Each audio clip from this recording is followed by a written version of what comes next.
A millionaire tried to humiliate her maid at her party, but the guest's reaction was unexpected. What happened surprised everyone.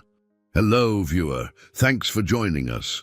Leave a like and share your thoughts in the comments, along with the city you're watching from. Now let's continue with the story.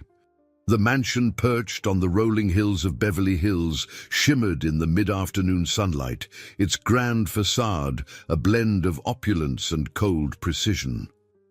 Vivian Sinclair stood at the center of the vast marble foyer, her manicured hands resting on her hips, issuing orders with a sharpness that rivaled the clicking of her high heels against the floor. Preparations for her extravagant soiree were in full swing, with a steady hum of activity filling the space. The fragrance of fresh lilies mixed with the faint aroma of waxed wood, creating an air of artificial perfection. Vivian's voice cut through the commotion like a scalpel. No, the centerpieces must have more orchids. And the champagne. Why is it not on ice yet? This is Beverly Hills, not some cheap banquet hall.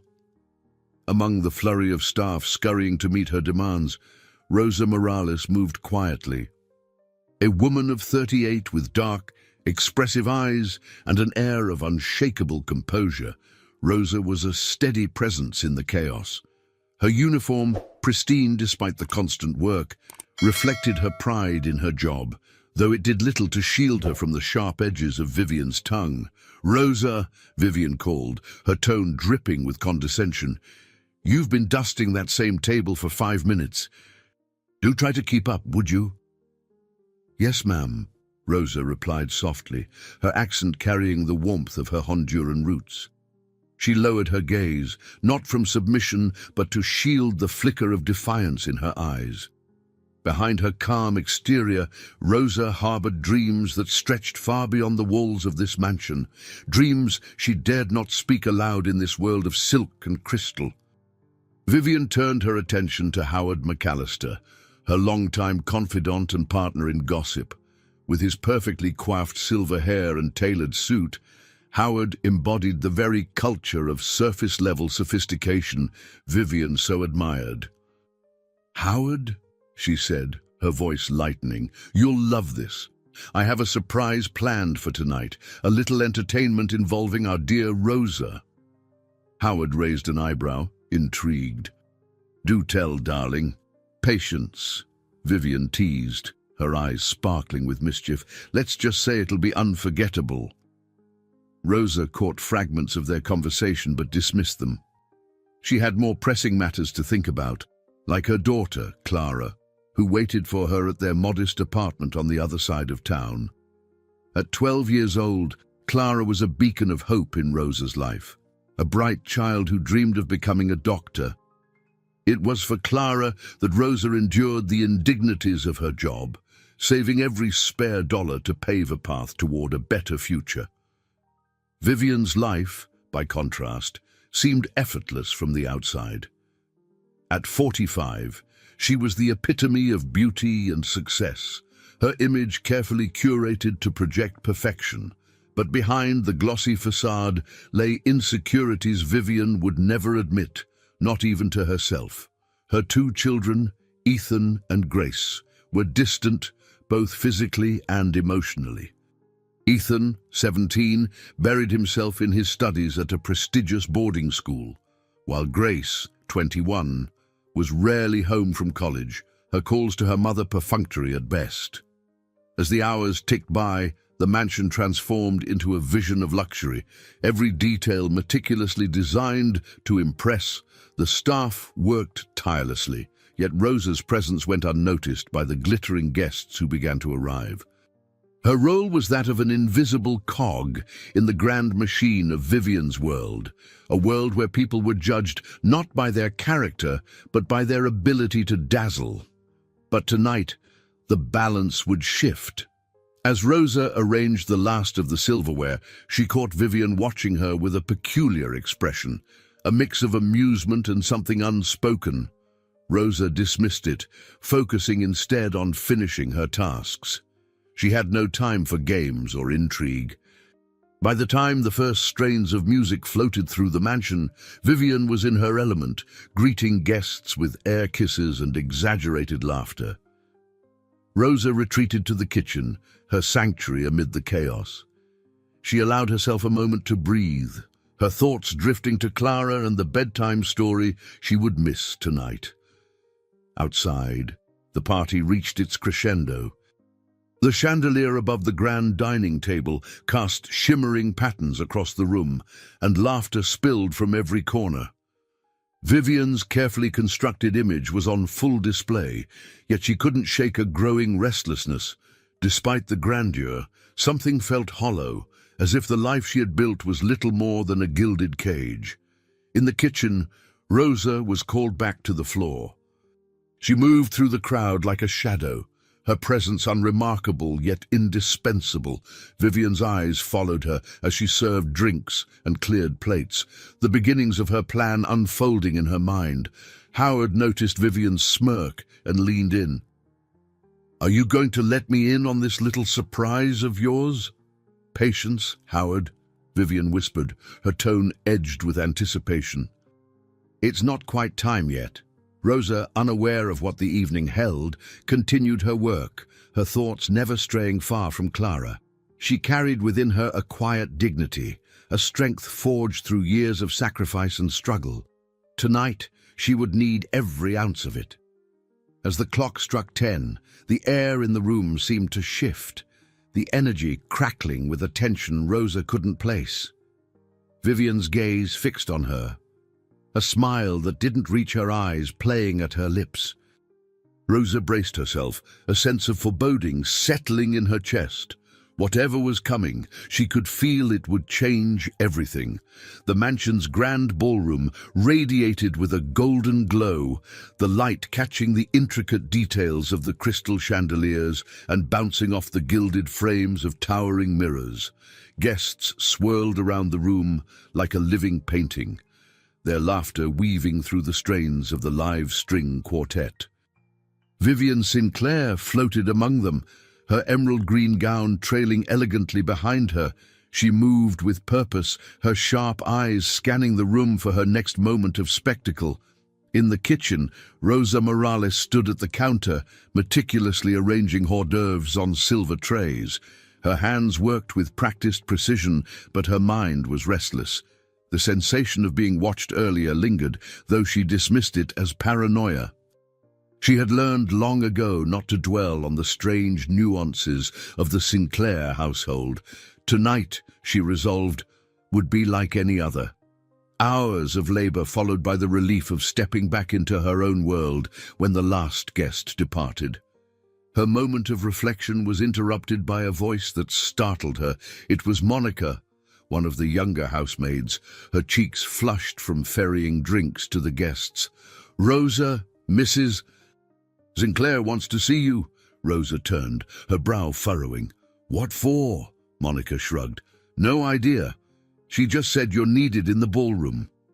Rosa wiped her hands on a cloth, unease creeping into her chest. It was unusual for Vivian to call her into the public eye during an event. With a measured breath, she followed Monica through the swinging kitchen doors and into the sea of well-dressed strangers. Her sensible shoes felt out of place on the polished floor, their muted sound swallowed by the buzz of conversation. Vivian spotted her immediately and strode over, her smile too wide to be comforting. "Ah, Rosa, there you are. Follow me, dear." Without waiting for a response, she led Rosa to a side room off the main hall. Inside, a delicate silk gown hung from a rack, its soft blush color shimmering under the warm light.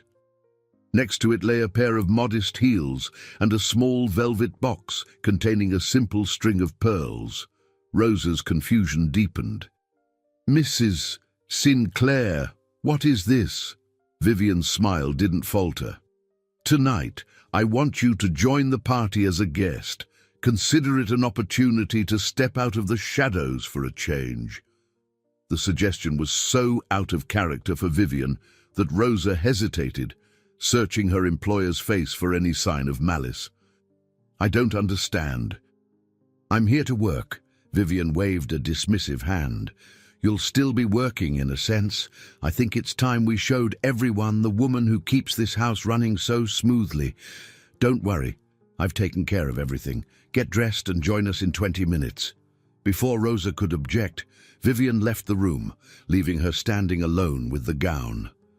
A knot formed in her stomach as she stared at the fabric.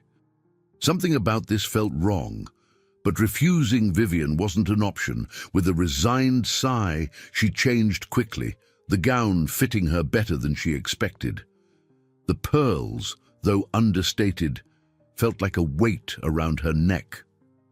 When she re-entered the ballroom, the room seemed to hush for a fleeting moment before the hum of chatter resumed. Heads turned, eyes flickering with curiosity and, in some cases, skepticism. Rosa's steps faltered, but she straightened her posture, determined not to let her discomfort show. Howard McAllister was the first to approach her, his champagne flute catching the light. "Well, look at you, Rosa. A transformation worthy of a fairy tale." She forced a polite smile. "Good evening, Mr. McAllister.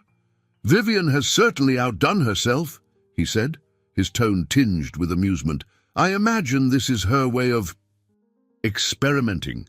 Rosa chose not to respond, her focus shifting to the other guests. She recognized some faces, high-profile philanthropists and CEOs who frequented Vivian's soirees, but their gazes now felt heavier, as though dissecting her presence among them. A voice interrupted her thoughts. "You look beautiful," a woman said. Rosa turned to see Margaret Hewitt, a philanthropist whose reputation for warmth preceded her. Margaret's kind eyes softened the tension Rosa carried. "It's a bold move, stepping into the spotlight like this." "It wasn't exactly my choice," Rosa admitted, her voice low. "But thank you." Margaret studied her for a moment before leaning in slightly. "There's strength in standing where people don't expect you to. Don't let anyone take that from you." The words resonated with Rosa, though she wasn't sure why. As Margaret walked away, Rosa felt the weight of the pearls again, not as a burden, but as a reminder to hold her head high.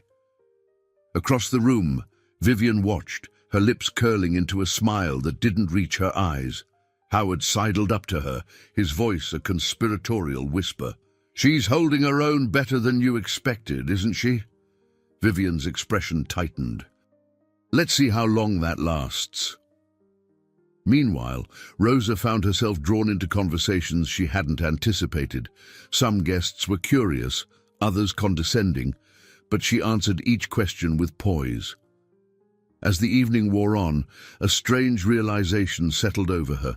She wasn't invisible anymore. Whether for better or worse, people saw her now, and their reactions were not what she had feared. Yet, she couldn't shake the unease.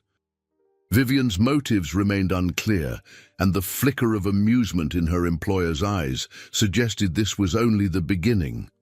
For Rosa, the night had shifted into unfamiliar territory, and she couldn't predict where it would lead.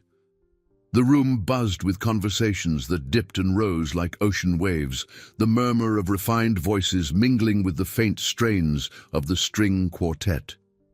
Rosa Morales stood near the periphery, her back straight but her mind uneasy. The weight of the silk gown and pearls, though delicate, felt oppressive as she navigated this unfamiliar world. She had never meant to draw attention, and yet tonight she found herself under the scrutiny of strangers whose eyes judged her every movement. As she accepted a flute of sparkling water from a passing waiter, a woman with sharp cheekbones and a gaze that hinted at both curiosity and disdain approached. "So, you're Rosa," the woman said, her voice crisp, each word wrapped in a veneer of politeness. "Vivian's new friend." Rosa forced a polite smile, keeping her voice measured. "I work for Mrs. Sinclair." The woman's lips curved slightly, but the smile lacked warmth. "Interesting choice of words. I'm Meredith Caldwell. My husband, Richard, has spoken highly of the Sinclair parties." This is my first one. It's a pleasure to meet you, Rosa replied, her tone steady. Meredith tilted her head, studying Rosa as if searching for a flaw in a painting. Vivian has an eye for making statements, Meredith remarked, her gaze flickering to Rosa's gown. And I must say, you're quite the unexpected centerpiece. Rosa didn't flinch. Sometimes it's the unexpected that leaves a lasting impression. The woman's brows lifted slightly, surprised by the response. Before she could retort, a voice interrupted them. Meredith, darling, there you are. Margaret Hewitt, the renowned philanthropist, approached with an ease that contrasted sharply with Meredith's taut posture. Her kind eyes landed on Rosa, and she smiled warmly. Rosa, isn't it? I was just telling my husband about you. Rosa nodded, grateful for the interruption. That's kind of you, Mrs. Hewitt. Margaret, please, she corrected.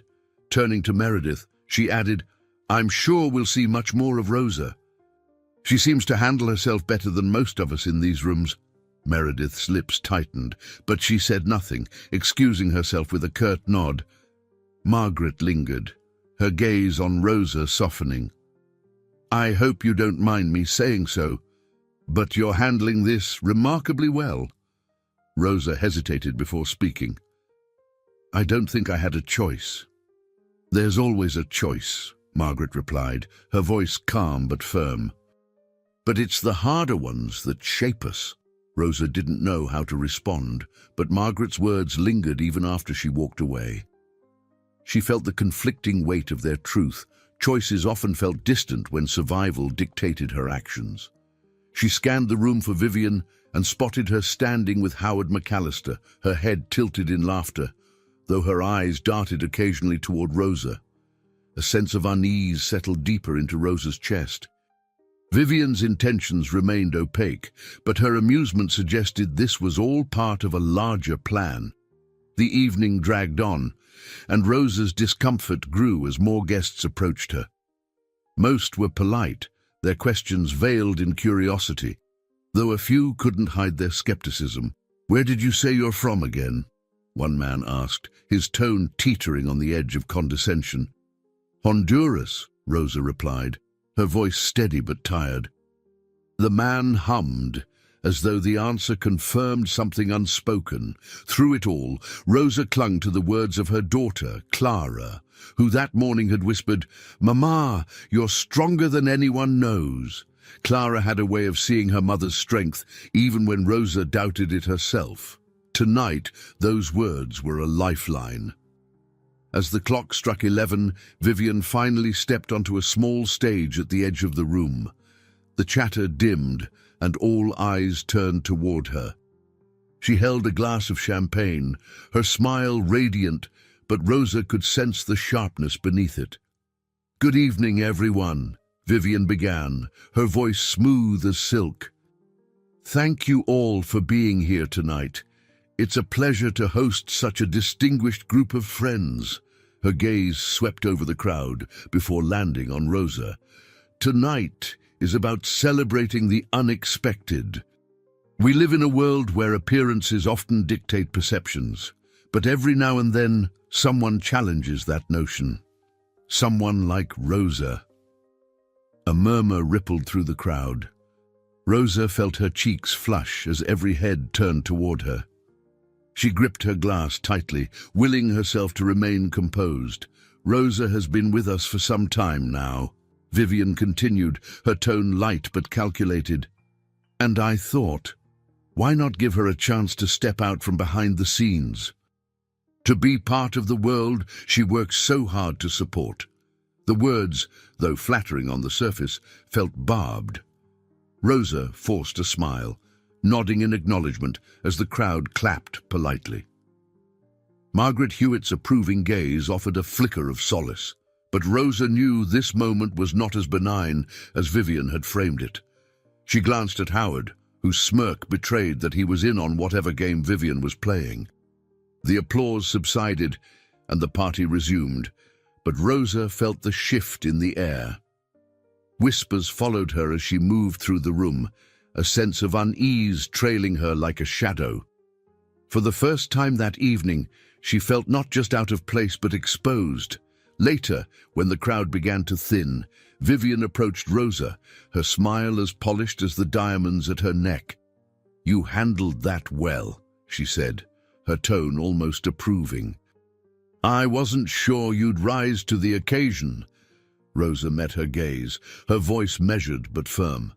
"I didn't realize there was an occasion to rise to Mrs. Sinclair." Vivian chuckled, brushing a strand of hair from her face. "Life is full of surprises, Rosa. You should know that by now." As Vivian walked away, Rosa let out a breath she hadn't realized she was holding. Whatever Vivian's intentions, tonight had planted seeds of something Rosa couldn't yet define, seeds that would inevitably grow, whether she was ready for them or not. The morning sun poured through the mansion's tall windows, casting long beams of light across the polished floors. The echoes of last night's party had faded, leaving only the faint scent of lilies and the evidence of footsteps on the gleaming surface. Rosa Morales moved silently through the foyer, a damp cloth in hand, wiping away smudges from the marble-topped table near the staircase. Her movements were steady, methodical, but her mind raced with the memories of the previous evening. Vivian's speech, though delivered with a practiced charm, had left Rosa unsettled. She replayed the words over and over, dissecting their meaning and the lingering glances from the guests. They had clapped politely, their smiles thin and unsure, their eyes scanning her as if trying to unravel a puzzle. Rosa had felt like a specimen under a glass dome, displayed but not truly seen. Her thoughts were interrupted by the sharp clicking of heels. Vivian appeared at the top of the staircase, her emerald robe trailing behind her. She carried a coffee cup in one hand, her other hand holding a phone pressed to her ear. Even in the early hours, her presence filled the room with an air of command. "Howard, I'm telling you, it was a triumph," Vivian said into the phone as she descended. Her laughter floated down the staircase, light and controlled. The way they looked at her, it was priceless. Yes, I think it added a bit of flavor to the evening. Rosa stiffened but kept her gaze on her work. She knew better than to let Vivian see her reaction, though her heart hammered in her chest. Vivian ended the call as she reached the bottom step, turning her attention to Rosa. "Good morning," she said, her tone sweet but tinged with a certain satisfaction. "I trust you slept well." Rosa straightened, folding the cloth in her hands. "Good morning, Mrs. Sinclair. I did, thank you." Vivian sipped her coffee, studying Rosa with an intensity that made her skin prickle. "You were quite the star last night," she said. "The guests couldn't stop talking about you." "I didn't mean to draw attention," Rosa replied, her voice calm. "I only did what you asked." Vivian tilted her head, her lips curving into a sly smile. "And you did it beautifully. Don't be so modest, Rosa. You have a presence that surprises people. It's, unexpected." Rosa said nothing, meeting Vivian's gaze with a quiet strength that made the older woman falter, if only for a moment. Vivian turned away, her voice light again. "I have another event planned for next month. Perhaps we can find a way to top this one." As Vivian disappeared down the hall, Rosa allowed herself a moment to breathe. The air seemed to shift, the weight of Vivian's scrutiny lifting. Yet the unease lingered, a gnawing feeling that something deeper was at play. Later that day, Rosa sat in the small room she called her break space, a worn chair and a modest table her only comforts. She cradled a cup of tea, its warmth grounding her as she thought of Clara. Her daughter's laughter echoed in her mind, a reminder of the life that existed beyond the mansion's walls. The door creaked open, and Monica stepped in, her face flushed from carrying linens up the stairs. "Rosa," she said, closing the door behind her, "I heard what Mrs. Sinclair said to you this morning. Are you okay?" Rosa offered a small smile, gesturing to the chair across from her. "I'm fine. Sit for a moment." You've been running around all day." Monica hesitated before plopping into the chair, her shoulders slumping. "I don't know how you stay so calm. If it were me, I'd have snapped at her by now." "That's not an option for me," Rosa said simply. "But that doesn't mean I don't feel it." Monica studied Rosa, her admiration evident. "You're stronger than anyone here gives you credit for." Rosa's smile widened, but it didn't reach her eyes. "Strength isn't always about what people see, Monica. Sometimes it's about what you choose not to show." The younger woman nodded, absorbing Rosa's words. "Still, you shouldn't have to put up with it." Rosa glanced out the small window, the city's skyline visible in the distance. "I do what I have to. For Clara. She deserves every chance I can give her." Their conversation was interrupted by the sharp buzz of Rosa's phone. She picked it up, her face softening as Clara's name lit up the screen. "Mama!" came the bright voice on the other end. "Are you coming home soon?" Rosa's heart ached at the longing in her daughter's tone. "Not yet, mi amor, but I'll see you tonight. Did you finish your homework?" "Yes," Clara replied, pride lacing her words. "And I read another chapter of the book you gave me." Rosa closed her eyes, drawing strength from her daughter's resilience. "That's my girl.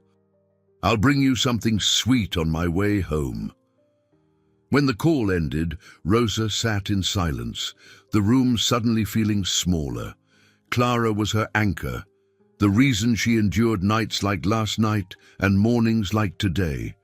It wasn't just for survival, it was for a future where her daughter wouldn't have to endure the same. By the time Rosa returned to her tasks, the mansion was bustling again, but her steps felt lighter, her resolve stronger.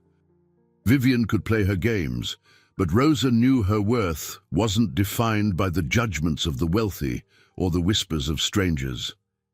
It lived in the laughter of her daughter and the quiet dignity she carried each day. For now, that was enough. The evening breeze swept gently across the manicured gardens of the Sinclair mansion, rustling the delicate petals of roses and the cascading vines that clung to the wrought-iron trellises.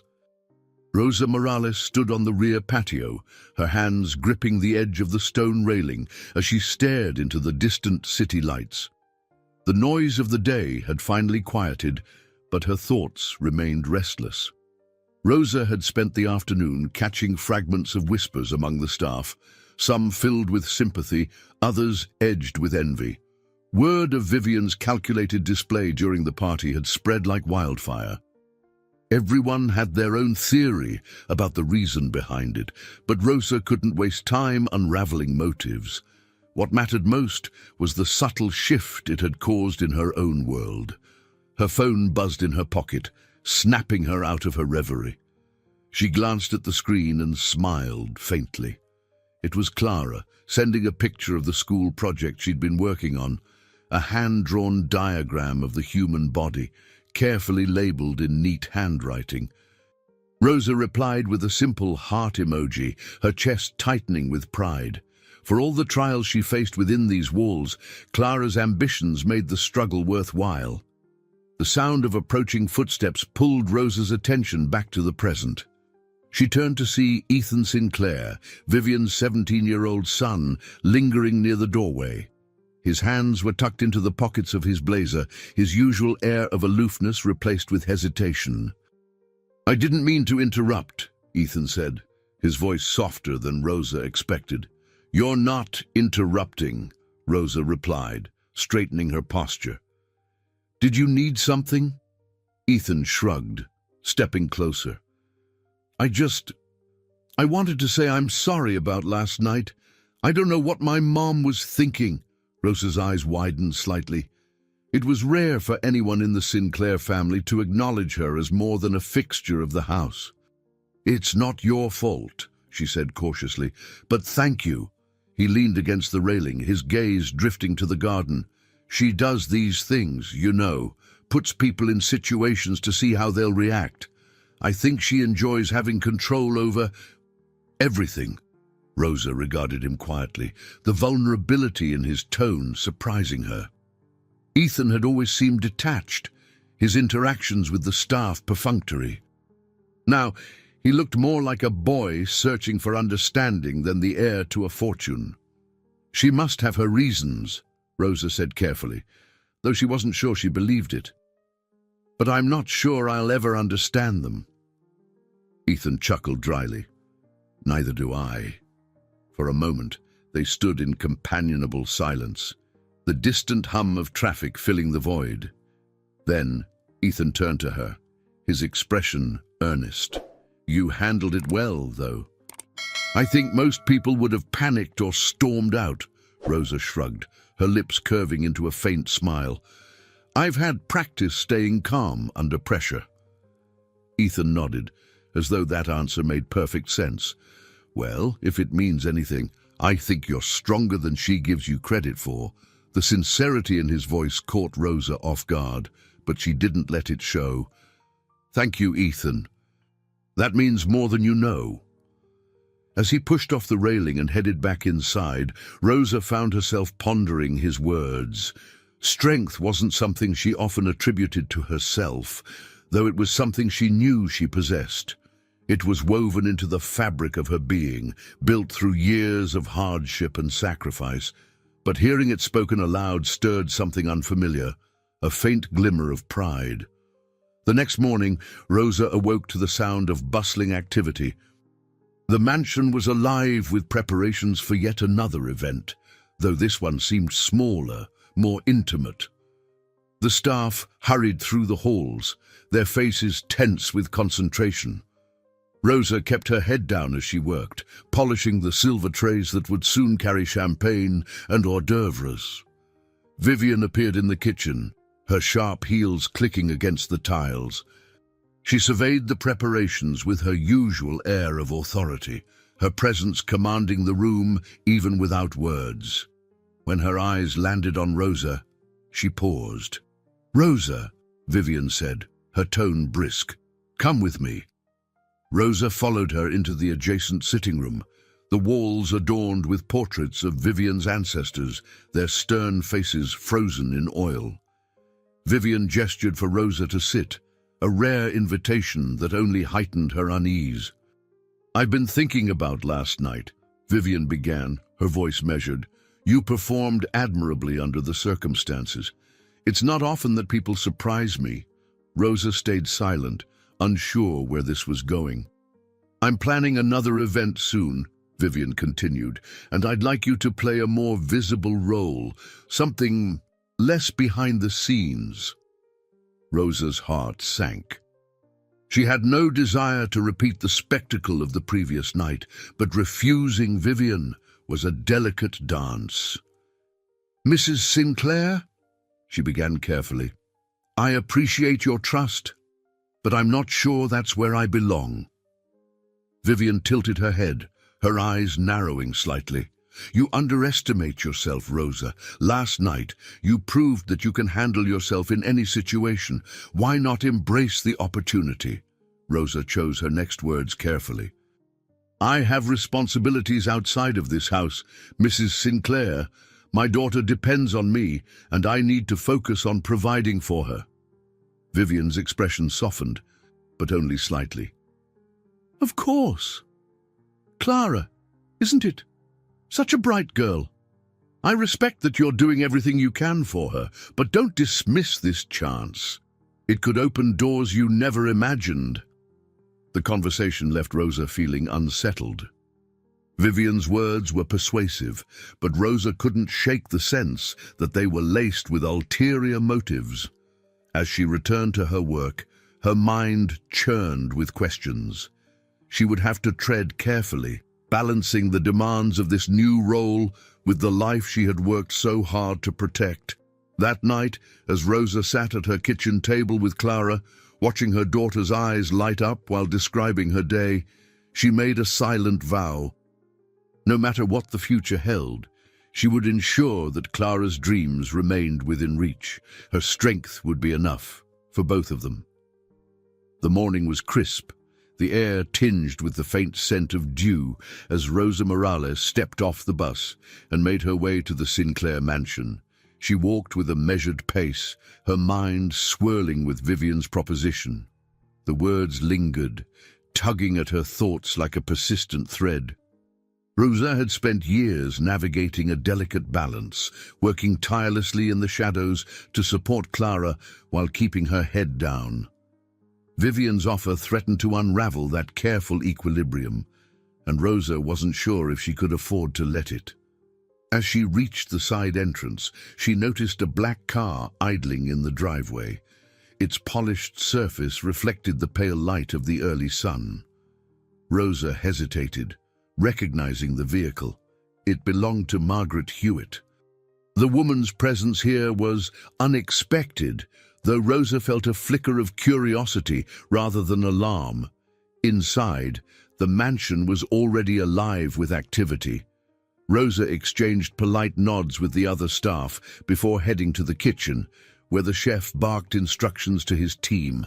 Amid the flurry of movement, Margaret's calm voice carried from the adjacent sitting room, drawing Rosa's attention. "Rosa," Margaret called, her tone warm yet commanding. Startled, Rosa set down the tray she was holding and wiped her hands on her apron. She entered the sitting room to find Margaret seated gracefully on a velvet armchair, a steaming cup of tea in her hand. Vivian stood nearby, her arms crossed, watching the exchange with a faint smile. "Mrs. Hewitt," Rosa greeted, her voice even but wary. "You asked for me." "Yes, please sit," Margaret said, gesturing to the chair opposite her. "I wanted to have a word with you." Rosa glanced at Vivian, whose expression remained unreadable, before lowering herself into the chair. The sitting room, with its ornate decor and heavy drapes, felt imposing, but Margaret's presence softened the space. "You left quite an impression at the party," Margaret began, her eyes kind but probing. "I imagine it wasn't the evening you expected." Rosa's lips tightened slightly. "It wasn't, but I managed," Margaret nodded approvingly. "That's evident. You showed poise and dignity, qualities that many in that room sorely lacked." Vivian chuckled softly, interjecting, "She has a knack for that, doesn't she?" Margaret's gaze flicked to Vivian, her smile thinning. "Indeed. But there's more to Rosa than poise, isn't there?" Rosa's stomach twisted slightly. She felt exposed under Margaret's piercing yet empathetic scrutiny. "I do my best to carry myself with respect," she said cautiously. Margaret leaned forward, resting her elbows on the armrests. "That much is clear. But tell me, Rosa, have you ever considered what you might accomplish if you stepped out of the shadows?" The question hung in the air, its weight pressing against Rosa's chest. She met Margaret's gaze, her own steady but uncertain. "I have responsibilities," Rosa replied after a pause. "My daughter needs me to stay grounded. I can't afford to take risks." Margaret's expression softened, her voice lowering. "I understand that more than you know. But sometimes the risks we fear are the ones that lead to the most profound growth, not just for ourselves, but for those we care about." Rosa's fingers curled slightly against her lap. "And what if those risks don't pay off? What if I lose everything I've worked so hard to protect?" Margaret's eyes didn't waver. "That's a possibility, yes. But from what I've seen, Rosa, you possess a strength and resilience that most people can only dream of.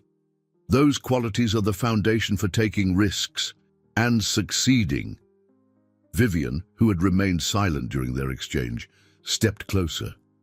"Margaret's right," she said, her tone surprisingly free of condescension. "I wouldn't have asked you to take on a more prominent role if I didn't think you could handle it." Rosa looked between the two women, their words sinking into her like drops of water on parched earth. She wasn't accustomed to being seen as more than a worker, and the sudden attention felt both validating and overwhelming. Margaret placed her tea on the side table and leaned back, her gaze unwavering. Think about it, Rosa. Your story, your journey, it's worth sharing. And not just for the benefit of others, but for yourself. You've spent so much time building a life for your daughter. Maybe it's time to build something for you too. Rosa remained silent, her thoughts tangled. Margaret's words resonated deeply, stirring a yearning she hadn't allowed herself to acknowledge. Yet fear still clung to her, whispering of the risks and the sacrifices she couldn't afford. Margaret stood, smoothing the folds of her tailored coat. I'll leave you with this thought. Strength isn't just about enduring. It's about choosing when to stand up and step forward. She smiled gently at Rosa before turning to Vivian. I'll see you soon, Vivian. After Margaret left, the room fell into a charged silence. Vivian watched Rosa for a moment, her expression unreadable. You have more allies than you think, she said finally. Don't let fear stop you from seeing that. As the day wore on, Margaret's words echoed in Rosa's mind, their weight growing heavier with each passing hour. That evening, as she sat at the kitchen table with Clara, helping her with a math problem, the question Margaret had posed resurfaced. What if you stepped out of the shadows? Rosa glanced at Clara, her daughter's brow furrowed in concentration as she erased a mistake. The thought both terrified and intrigued her. For years, Rosa had lived in service of others, her own aspirations buried beneath the weight of responsibility. But now, for the first time, she wondered what might happen if she allowed herself to dream again. The day began quietly, the kind of stillness that felt unusual in the Sinclair household. Rosa Morales had risen before dawn, as always, slipping out of her modest apartment while Clara was still asleep. The streets of her neighborhood were bathed in the faint glow of streetlights, and the bus ride to Beverly Hills had been uneventful. Yet, as Rosa walked the familiar path to the side entrance of the mansion, she sensed a change in the air. Inside, the house was unusually calm.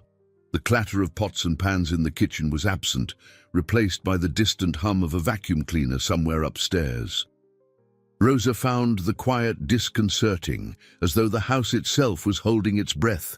She went to work immediately, dusting and tidying with the precision she had honed over years. Her body moved on autopilot, but her mind remained preoccupied with Margaret Hewitt's words from the previous day. Strength isn't just about enduring, it's about choosing when to stand up and step forward. The phrase had lingered, casting a shadow over her thoughts. Rosa had spent her life enduring, her strength defined by her ability to withstand hardship. But Margaret's suggestion that strength could also mean stepping out of her comfort zone felt both empowering and dangerous. Her musings were interrupted by a voice calling her name. Rosa turned to see Ethan Sinclair standing in the doorway, his usual air of detached coolness softened by a hint of curiosity.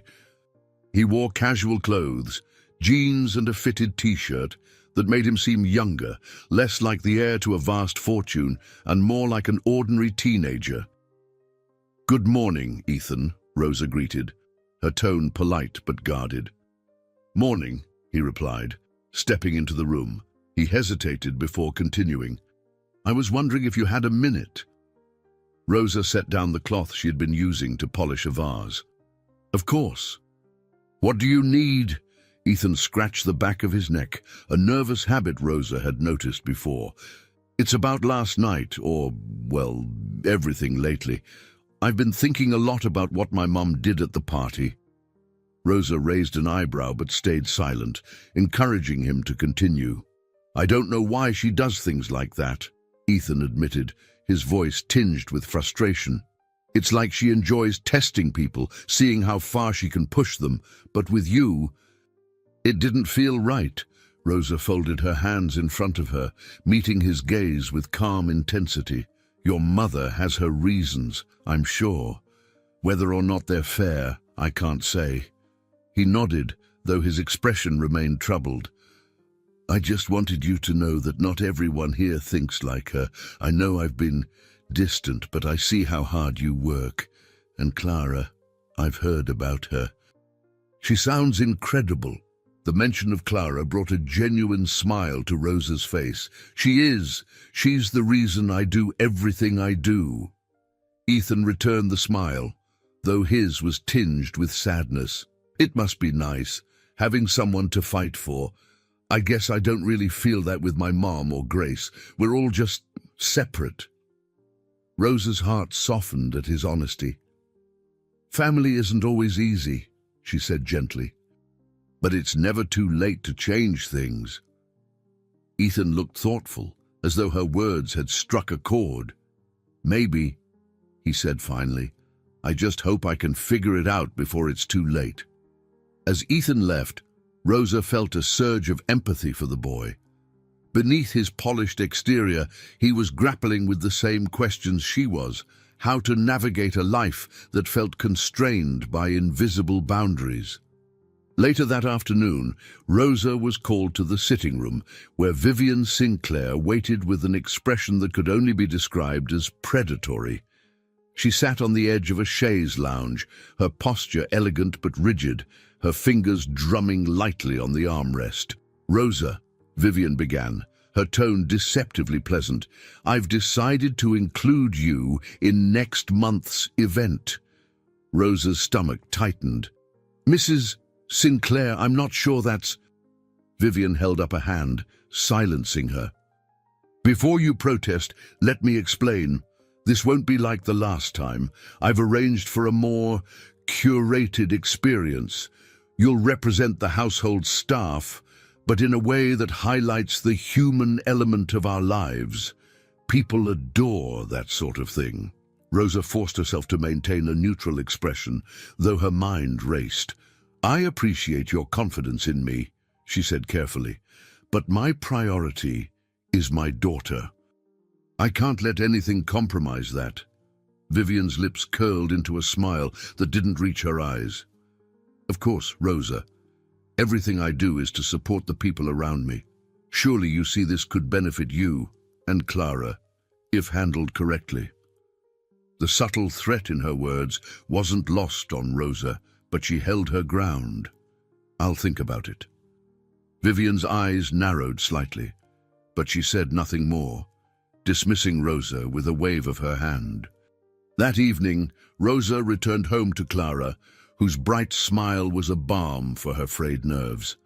They sat together at the kitchen table, sharing a simple meal of rice and beans while Clara described her latest school project.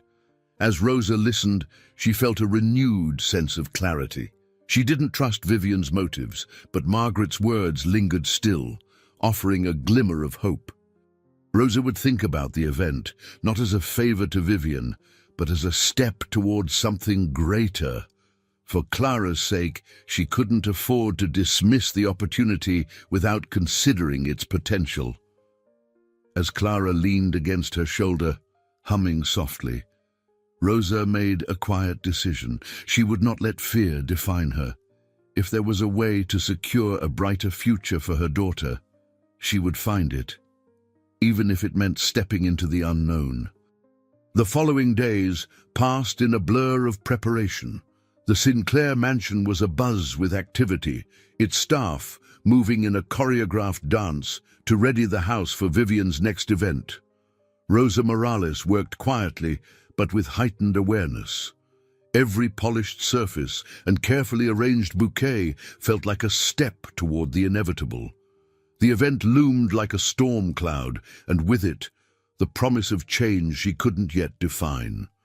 Vivian had been surprisingly restrained, offering little in the way of specifics about Rosa's role in the upcoming evening.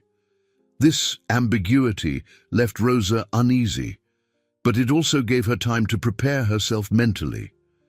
She kept her focus on the work and on Clara, whose infectious optimism remained Rosa's greatest source of strength. As the night of the event approached, Rosa found herself standing in front of a floor-length mirror in the mansion's staff quarters.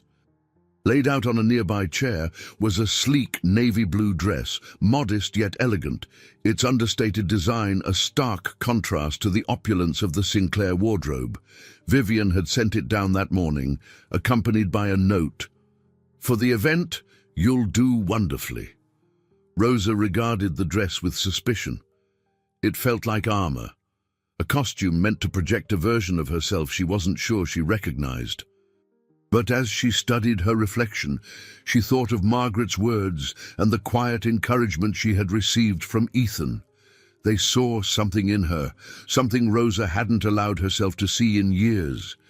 Taking a deep breath, she slipped into the dress and adjusted the neckline.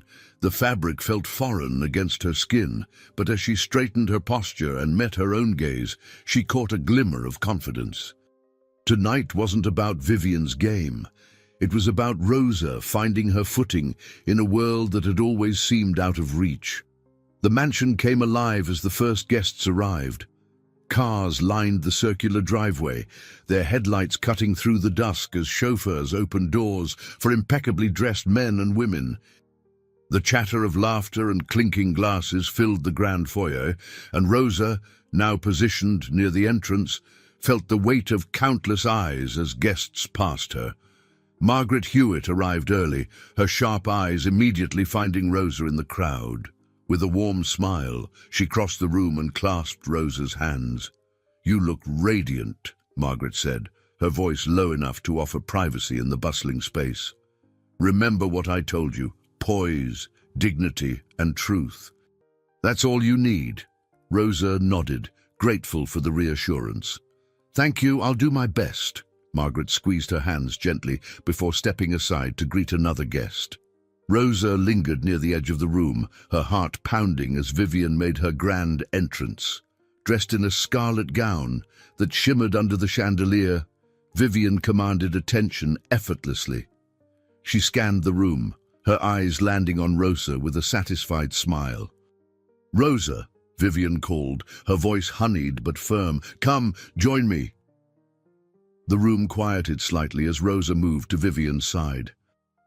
She felt the weight of the guests' stares, their curiosity palpable.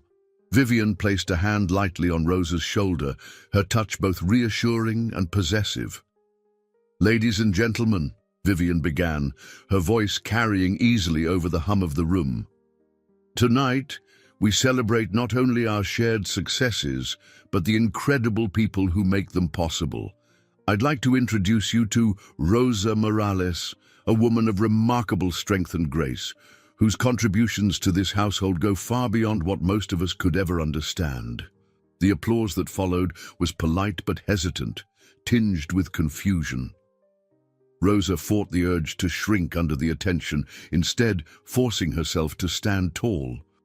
She glanced at Margaret, who nodded subtly, her expression encouraging. "Rosa has agreed to share a few words with us tonight," Vivian continued, stepping aside. "Her story is one of resilience and hope, a reminder of what can be achieved when we support one another." Rosa's breath caught in her throat. Vivian hadn't mentioned this part. She glanced around the room, her pulse quickening, but then she saw Clara's face in her mind. Her daughter's unwavering belief in her strength was a steadying force. Stepping forward, Rosa took a moment to gather herself. The room seemed impossibly large, the faces a blur of expectation. When she spoke, her voice was soft but steady. "Thank you for welcoming me tonight," she began. "I'm not used to standing in front of a room like this, but I've learned that sometimes we have to step out of the familiar to find our strength." The room grew quieter, the murmur of conversation fading as Rosa continued. She spoke of her journey from Honduras, the challenges she faced as a single mother, and the sacrifices she made to build a better future for Clara. Her words were simple, unadorned, but they carried a raw honesty that cut through the polished veneer of the room. By the time she finished, the silence was profound. Margaret was the first to clap, her applause sparking a wave of genuine appreciation from the crowd. Even Vivian seemed caught off guard, her smile faltering briefly before she regained her composure. As the evening wore on, Rosa was approached by several guests who offered kind words and admiration. Margaret stayed close, her presence a comfort amid the unfamiliar territory. Rosa felt a strange mixture of relief and empowerment, as though she had crossed an invisible threshold. When the event finally ended and the mansion grew quiet again, Rosa sat alone in the staff quarters, the dress still clinging to her like a second skin. She stared at her reflection in the mirror, her mind racing with the possibilities that lay ahead. For the first time, Rosa allowed herself to hope. The morning light filtered through the tall windows of the Sinclair mansion, casting golden patterns across the polished floors. Rosa Morales moved through the house quietly, her mind still lingering on the events of the previous evening. The applause, the kind words from strangers, and Margaret's steady support had all left an impression, yet beneath her newfound sense of accomplishment was an undercurrent of uncertainty. She had crossed a threshold into an unfamiliar world, and she wasn't sure what awaited her on the other side. As Rosa worked, Ethan Sinclair appeared in the doorway of the dining room, leaning against the frame with his hands tucked into his pockets. He looked at her with an expression that seemed equal parts curious and hesitant. "Rosa," he began, his voice softer than usual. "Can we talk?" Rosa straightened, placing the linen napkin she had been folding onto the table. "Of course, Ethan. What's on your mind?" He stepped into the room, his movements uncharacteristically awkward. I wanted to say you were incredible last night. The way you spoke, the way you held yourself, it was inspiring." Rosa smiled faintly, though her eyes reflected her lingering doubts. "Thank you. It wasn't easy." "I can imagine," Ethan said, pulling out a chair and sitting down. "I don't think I could ever do something like that. Mum's always putting me in these situations where I have to perform, but I just feel, I don't know, trapped." Rosa studied him for a moment, noting the vulnerability in his posture. She pulled out a chair and sat across from him, her hands resting on the table. "Sometimes the hardest part is just showing up," she said gently. "It's not about being perfect, it's about being honest." Ethan nodded slowly, his gaze dropping to the table. "That's what I liked about what you said last night. It felt real, like you weren't trying to impress anyone. You were just you." Rosa's chest tightened at his words. "Thank you, Ethan. That means a lot." He hesitated, then looked up at her. "Can I ask you something? Do you ever get scared? Like when you're doing something new or stepping into the unknown?" "All the time," Rosa admitted, her voice steady but reflective. "But fear isn't always a bad thing. It means you care about what you're doing. The trick is not letting it stop you." Ethan nodded again, a small smile tugging at the corners of his mouth. "You make it sound so simple." "It's not," Rosa said with a quiet laugh, "but it gets easier with practice." Their conversation was interrupted by the sharp click of heels on the marble floor. Vivian Sinclair entered the room, her presence immediately shifting the atmosphere. She looked between them, her eyes narrowing slightly. "Ethan," she said smoothly, "don't you have that meeting with your tutor this morning?" Ethan straightened, his casual demeanor replaced with the stiffness Rosa often saw him adopt around his mother. "Yeah, I was just heading there." Vivian watched him go, her expression unreadable. Once he was out of earshot, she turned her attention to Rosa. "You certainly seem to have made an impression," Vivian said, her tone carefully neutral. Rosa met her gaze, her own expression calm. "I was just answering his questions. He's a thoughtful young man." Vivian tilted her head slightly, her lips curving into a faint smile. "Yes, well, he's always been curious, sometimes to a fault."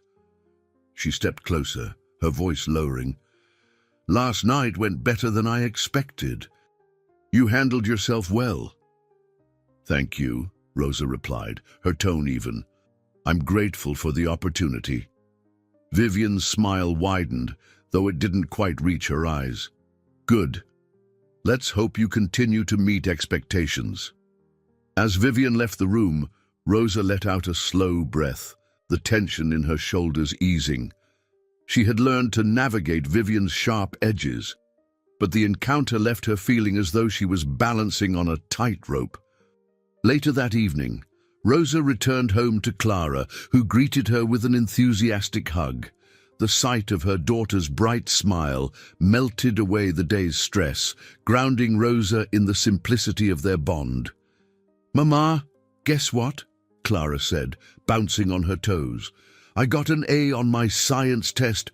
My teacher said I might even be able to join the advanced group next semester." Rosa beamed, her pride swelling. "That's wonderful, mi amor." "I'm so proud of you." Clara grinned, then grew serious. "How was your day? Did anything exciting happen?" Rosa hesitated, unsure how much to share. "It was interesting. I talked to some new people, learned some new things." Clara tilted her head, her expression thoughtful. "Do you ever get scared, Mama, when you have to do something big?"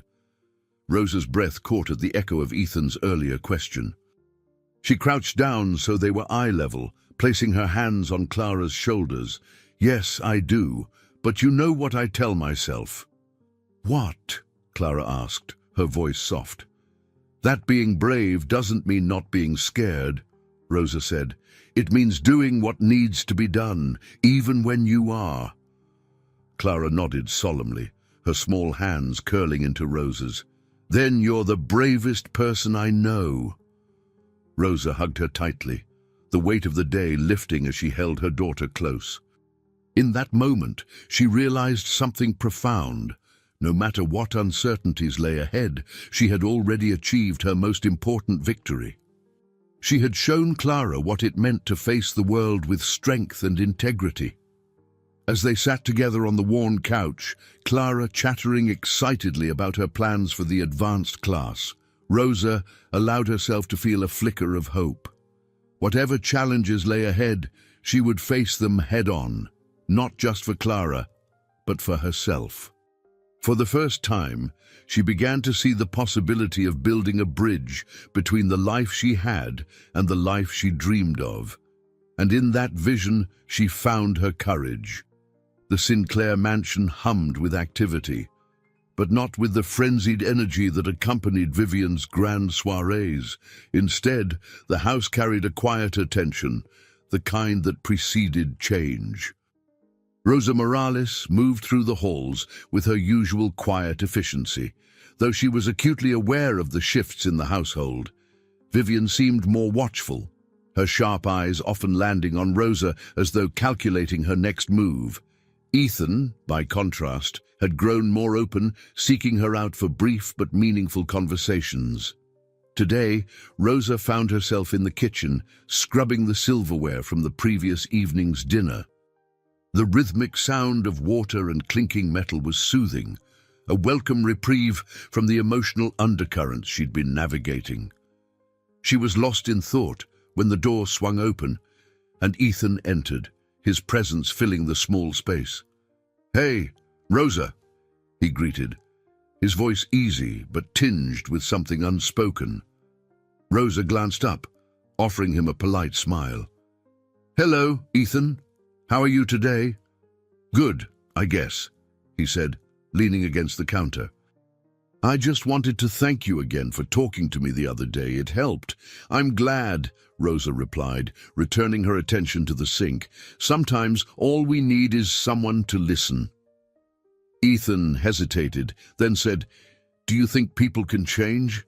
Like, really change?" Rosa paused, her hands still submerged in the soapy water.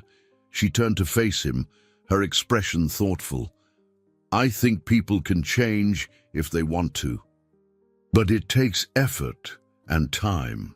Ethan nodded, his brow furrowed. "I've been thinking a lot about my mom. She's complicated. I know she loves me and Grace, But sometimes it feels like she cares more about what people think than about us. Rosa chose her words carefully. Your mother has lived a life that's very different from yours. Sometimes people get caught up in the expectations placed on them, and they lose sight of what really matters. Do you think she'll ever see it? Ethan asked, his voice quiet. I think she could, Rosa said gently. But it might take something, someone to help her see things differently. Ethan's gaze softened, and he nodded slowly. Thanks, Rosa. You always seem to know the right thing to say.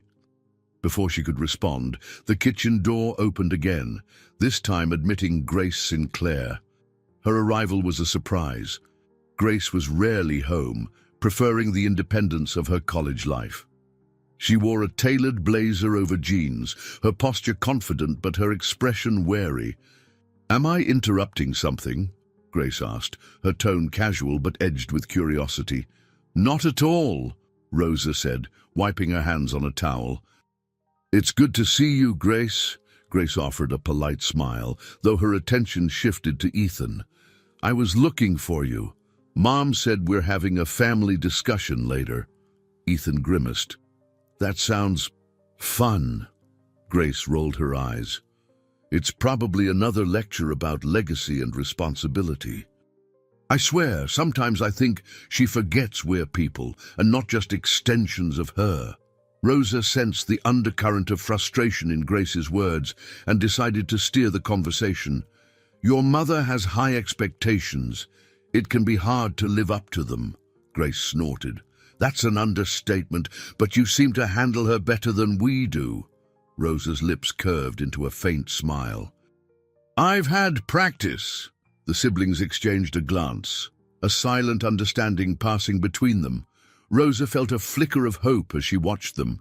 Perhaps they were closer than they realized, bound by their shared experiences with their mother's formidable personality. As Grace and Ethan left the kitchen, Rosa returned to her work, her thoughts lingering on their conversation. She could see the cracks forming in the carefully constructed world Vivian had built, and she wondered how long it would take for them to widen. Later that evening, as Rosa prepared to leave for the day, Margaret Hewitt appeared in the doorway of the staff quarters. The older woman's presence was as steadying as ever, her kind eyes crinkling with a smile as she approached. Rosa, Margaret said warmly, do you have a moment? Of course, Mrs. Hewitt, Rosa replied, setting down her bag. Margaret gestured for Rosa to sit beside her on the worn couch. I've been thinking about what you said at the event, your story. It struck a chord with a lot of people, including me. Rosa's cheeks flushed. I only spoke from my heart, and that's why it resonated, Margaret said firmly. People are drawn to authenticity, Rosa. You have a gift for connecting with others, even when you don't realize it. Rosa looked down, her fingers twisting together. I'm not sure what to do with that gift. Margaret placed a hand on hers, the gesture both gentle and grounding. You don't have to have all the answers right now. But I want you to know that if you ever want to take that next step, to use your voice for something bigger, I'll be here to support you. The sincerity in Margaret's voice brought tears to Rosa's eyes. She nodded, her voice thick with emotion. Thank you. That means more than I can say. As Margaret left, Rosa sat in the quiet of the room, the weight of her words sinking in. She had spent so long focusing on survival that she hadn't dared to dream of something more. But now, with the encouragement of people like Margaret, Ethan, and even Grace, she began to wonder if she could build a bridge to a life she had once thought unreachable. The thought was both terrifying and exhilarating, and for the first time, Rosa allowed herself to believe that she might be capable of crossing it. The Sinclair mansion was unusually quiet for an evening. The usual hum of social chatter and clinking glasses was absent, replaced by the faint ticking of the grandfather clock in the foyer. Rosa Morales moved through the dimly lit corridors, her footsteps soft on the carpeted floors. She carried a tray of tea toward the sitting room, where Vivian Sinclair had summoned her for what she cryptically called a brief conversation. Rosa's mind was a careful swirl of thoughts. The last few weeks had been a whirlwind, moments of empowerment clashing with moments of uncertainty. Her growing bond with Ethan and Grace, Margaret's unwavering support, and even Vivian's peculiar mix of manipulation and opportunity had created an intricate web she was still learning to navigate. When Rosa entered the sitting room, she found Vivian standing near the window, her silhouette framed by the glow of the city lights outside. She looked striking, as always, her tailored dress hugging her form, her posture exuding control. Rosa set the tray on a side table, her movements deliberate, and waited. Vivian turned, her sharp gaze locking onto Rosa. "Sit," she said, gesturing to the armchair across from her. Rosa complied, folding her hands in her lap. The silence stretched, taut and expectant, until Vivian finally spoke. "You've been busier lately." "I've been doing my job, Mrs. Sinclair," Rosa replied evenly, though she sensed the accusation beneath Vivian's words. "Yes, but you've also been building connections," Vivian said, her voice smooth but laced with steel. "With Margaret, with my children, even with some of my guests. Tell me, Rosa, what exactly are you hoping to achieve?" Rosa's pulse quickened, but she kept her expression calm. "I'm not hoping to achieve anything, Mrs. Sinclair. I'm simply doing my best to navigate the opportunities and challenges you've placed before me." Vivian's lips curved into a faint smile, though it lacked warmth. "You're clever, I'll give you that. But cleverness can be a dangerous thing, especially for someone in your position." Rosa held her gaze, refusing to let the implied threat unsettle her. "I've never seen myself as dangerous, ma'am. I'm just trying to provide for my daughter." Vivian's expression flickered, a momentary crack in her polished exterior. She walked to the tray and poured herself a cup of tea, her movements slow and deliberate. "I was like you once," she said quietly, almost to herself, "scraping and clawing my way out of circumstances I wouldn't wish on anyone." Rosa blinked, startled by the admission. Vivian rarely spoke of her past, preferring to present herself as a woman who had always lived in luxury. "I wasn't born into this life, Rosa," Vivian continued, her tone sharpening again. "Everything I have, I earned. And I've learned that survival in a world like this requires more than hard work. It requires control, discipline, power." Rosa's chest tightened. "I understand the importance of those things," she said carefully. "But I believe strength can come from compassion too, from lifting others up, not just yourself." Vivian's eyes narrowed slightly, her grip on the teacup tightening. An admirable sentiment, but naive. Rosa didn't flinch. "It's what I've lived by, and it's gotten me this far." For a moment, the tension between them was palpable. Then Vivian exhaled, her shoulders relaxing slightly. "You're an intriguing woman, Rosa," she said, almost reluctantly. "But don't mistake intrigue for trust. I'm still deciding whether you're an asset or a liability." Rosa nodded, her voice steady. "I understand." Vivian studied her for a moment longer before waving a hand dismissively. "You may go." As Rosa left the sitting room, her mind buzzed with conflicting emotions. Vivian's words had revealed glimpses of a deeper, more vulnerable side to her, a side that was both surprising and unsettling. Yet they also carried a clear warning. Vivian was watching her closely, and any misstep could have consequences. Rosa returned to her quarters, her thoughts heavy. She sat on the edge of her small bed, pulling out her phone to check on Clara. The sight of her daughter's smiling face in a recent photo brought a wave of warmth that soothed the lingering tension. Clara was her anchor, the reason she endured everything this world threw at her. As Rosa set her phone down, a soft knock sounded at her door. She opened it to find Ethan standing there, his expression uncertain. "Do you have a minute?" he asked. Rosa stepped aside, allowing him in. "Of course. What's wrong?" Ethan hesitated, running a hand through his hair. "It's Mom. I overheard her talking about you. She sounded, suspicious." Rosa's stomach twisted, though she kept her voice calm. "What did she say?" "She thinks you're positioning yourself, like you're trying to take something from her." He sighed, his frustration evident. "I tried to tell her that's not who you are, but she wouldn't listen." Rosa placed a reassuring hand on his arm. "Thank you for standing up for me, Ethan, but your mother is complicated. She's lived her life a certain way for so long that it's hard for her to see things differently." "I just don't want her to hurt you," Ethan said, his voice low. "You've been nothing but kind to me and Grace. You don't deserve this." Rosa's chest tightened, a mixture of gratitude and protectiveness swelling within her. "I appreciate that, Ethan. But don't worry about me. I've faced worse than this. I'll handle your mother." He nodded reluctantly, his shoulders relaxing slightly. "If you ever need someone to talk to, I'm here. Grace, too." "You're not alone." The sincerity in his words brought tears to Rosa's eyes, though she blinked them back. "Thank you," she said softly. As Ethan left, Rosa sat alone in the quiet room, her mind racing.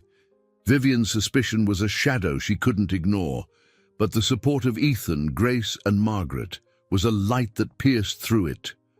Rosa knew the road ahead would be fraught with challenges, but for the first time, she felt truly prepared to face them. The Sinclair mansion was a storm of activity again, with the upcoming charity gala dominating every waking moment. Vivian had delegated tasks with her usual precision, her clipped instructions carrying an edge sharper than usual. Rosa Morales, as always, worked quietly in the background, yet she couldn't escape the weight of Vivian's gaze whenever they crossed paths. The events of their last conversation replayed in Rosa's mind as she polished the glassware in the dining room.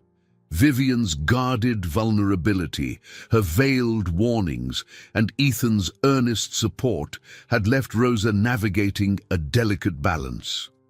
The unspoken question lingered: how long could she keep her footing in a world where even kindness seemed like a calculated risk?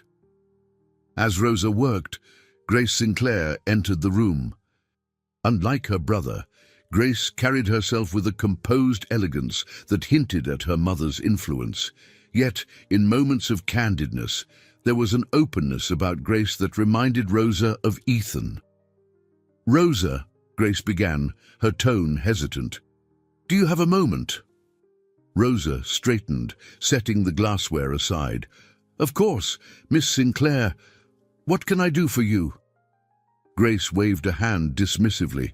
"Please, just call me Grace. I wanted to talk to you about my mother." Rosa's brow furrowed slightly, though she kept her expression neutral. "What about her?" Grace leaned against the dining table, her arms crossed. "I know she's been difficult lately, more than usual. She's been in this strange mood, and I think it's because of you." Rosa's heart skipped a beat. "Because of me?" Grace nodded. "I think she's threatened by you in a way. You've done something most people can't. You've gotten people to see beyond her carefully constructed image, and that scares her." Rosa felt a pang of unease, but also a flicker of curiosity. "Why would she feel threatened by me? I'm just doing my job." Grace smiled faintly. "That's just it. You're not just anything. You're more genuine, more real than most people in her life. It's not something she knows how to deal with." Rosa shook her head slightly. "I'm not trying to compete with her, Grace. I don't want her life or her position. I just want to do my work and give my daughter a better future." "I know that," Grace said softly. "But my mother, she doesn't see the world the way you do. She sees everything as a game, and everyone's a potential rival, Rosa sighed, her hands resting on the edge of the table. I don't want to play her games, but I also can't ignore her. She has a way of pulling people into her orbit. Grace tilted her head, studying Rosa. Maybe that's why you're the only person who has a chance of changing her. She respects you, even if she'd never admit it. The idea was both flattering and daunting. Rosa had never set out to change Vivian Sinclair, nor did she believe it was possible. Yet Grace's words carried a note of hope that Rosa couldn't entirely dismiss. "Thank you for telling me this," Rosa said finally. "I'll do my best to navigate things carefully." Grace smiled, though there was a hint of sadness in her eyes. "Good luck. You'll need it."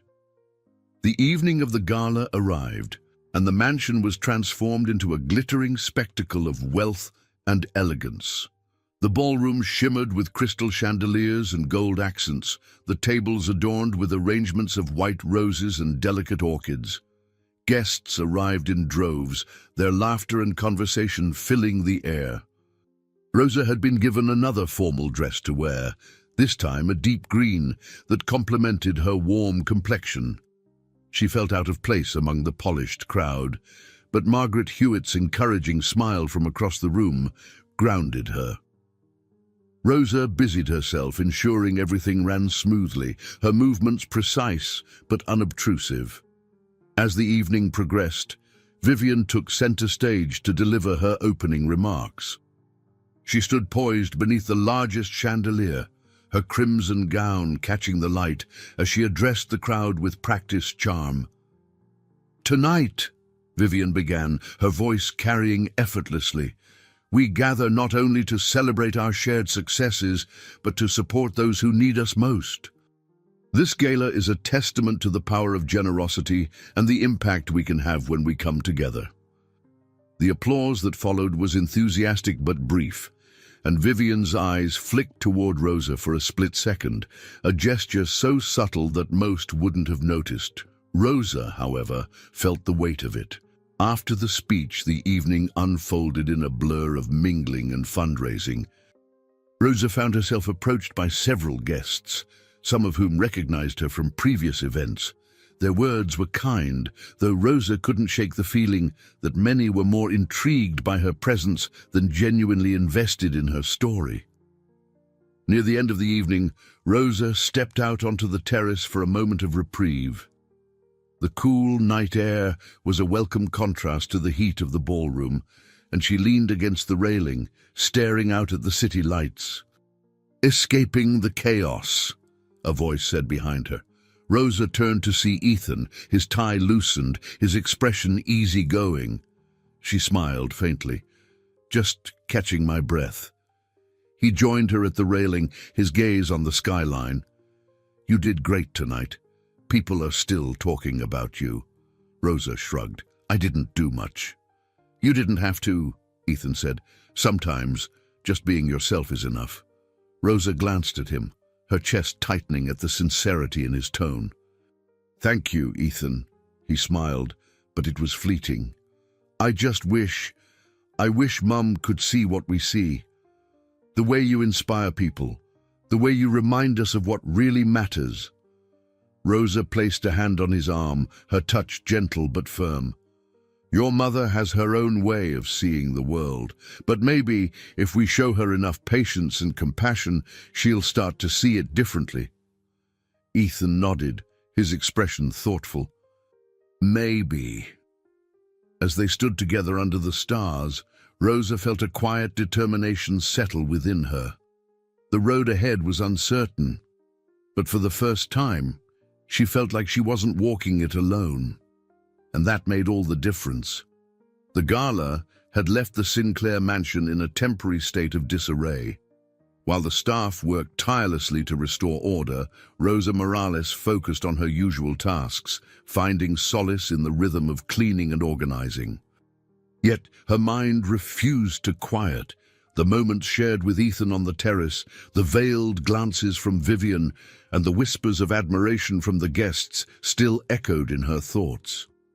It was mid-afternoon when the unexpected happened. Rosa was in the library, dusting the towering shelves, when Vivian walked in, her heels clicking sharply against the wooden floor. Rosa paused, straightening immediately, her hands clutching the duster as though it might anchor her in the sudden tension. "Rosa," Vivian began, her voice crisp but not unkind, "do you have a moment?" "Of course, Mrs. Sinclair," Rosa replied, setting the duster aside. Vivian gestured toward the armchairs by the window. "Sit." Rosa hesitated, but obeyed, lowering herself into one of the chairs. Vivian took the seat opposite her, crossing her legs gracefully and resting her hands on the arms of the chair. For a moment, she said nothing, her sharp gaze fixed on Rosa as though measuring her. "You've become quite the topic of conversation lately," Vivian said finally. "At the gala, during the events leading up to it. People are intrigued by you." Rosa met Vivian's gaze evenly. "I've only been doing what you've asked of me, Mrs. Sinclair." Vivian's lips curved into a faint smile. "And yet, you've done more than that. You've managed to turn their intrigue into admiration. A rare skill, I'll admit." Rosa remained silent, sensing there was more to come.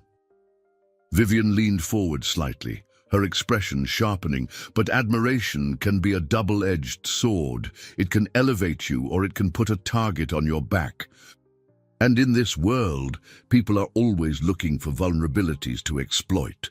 Rosa felt the weight of Vivian's words, but refused to be intimidated. "I've spent my life learning how to survive, Mrs. Sinclair. I'm not afraid of challenges." Vivian's smile widened, though it remained tinged with something darker. "Good, because challenges are inevitable, especially when you're walking the path you've chosen." "What path is that?" Rosa asked, her tone steady. Vivian tilted her head, studying Rosa with a mixture of curiosity and caution. "The one where you become more than what you are now, where you start to realize your potential and others start to take notice." Rosa hesitated, her thoughts racing. Vivian's words were laced with both encouragement and warning, a delicate balance that left Rosa unsure of the older woman's true intentions. "I'm not trying to become anything I'm not," Rosa said carefully. "I'm just trying to provide for my daughter and give her the opportunities I never had." Vivian's expression softened, just for a moment. "A noble goal. But don't underestimate how the choices you make now will shape the life she sees. You're setting an example, whether you realize it or not." The words struck a chord, and Rosa felt a pang of both pride and responsibility. She nodded slowly, her voice quieter but no less resolute. "I understand." Vivian rose gracefully, smoothing the fabric of her dress. "Good. Then we'll see how far you can take this." With that, she left, her presence lingering in the room long after she had gone. That evening, Rosa returned to her apartment, the familiar warmth of home a welcome contrast to the calculated elegance of the mansion. Clara greeted her with her usual enthusiasm, her bright eyes lighting up as she launched into a detailed account of her day at school. "Mama, guess what?" Clara said, practically bouncing as she spoke. "My teacher asked me to help with the science fair next month. She said I have a real talent for explaining things." Rosa smiled, her heart swelling with pride. "That's wonderful, mi amor. I'm so proud of you." Clara beamed, then paused, her expression turning serious. "Mama, can I ask you something?" "Of course," Rosa said, sitting beside her on the worn couch. "What is it?" "Are you happy?" Clara asked, her voice soft but filled with earnestness. The question caught Rosa off guard. She stared at her daughter, her chest tightening as she considered her answer. "Why do you ask, Clara?" Clara shrugged, though her eyes remained focused on her mother. "You've been working so hard, and I want to make sure you're okay." Rosa reached out, pulling Clara into a gentle embrace. "I'm happy when I'm with you," she said honestly. "You're the reason I keep going." "But what about you?" Clara pressed. "What makes you happy, besides me?" The question lingered, heavy and unspoken, as Rosa held her daughter close. For so long, Rosa's happiness had been secondary to survival, her dreams sacrificed for the sake of providing a stable life for Clara. Yet, in that moment, Rosa realized something profound. Her happiness mattered, too. Not just for herself, but for Clara, to show her daughter that it was possible to thrive, not just endure. "I think I'm still figuring that out," Rosa admitted, her voice soft but steady. "But I promise, I'm working on it." Clara nodded against her shoulder, her small arms tightening around Rosa. "I love you, Mama." "I love you too, mi amor," Rosa whispered, her resolve solidifying. As they sat together in the quiet of their home, Rosa felt a newfound clarity. Vivian's words, though shrouded in ambiguity, had sparked something within her. The path ahead was uncertain, but Rosa knew one thing for sure.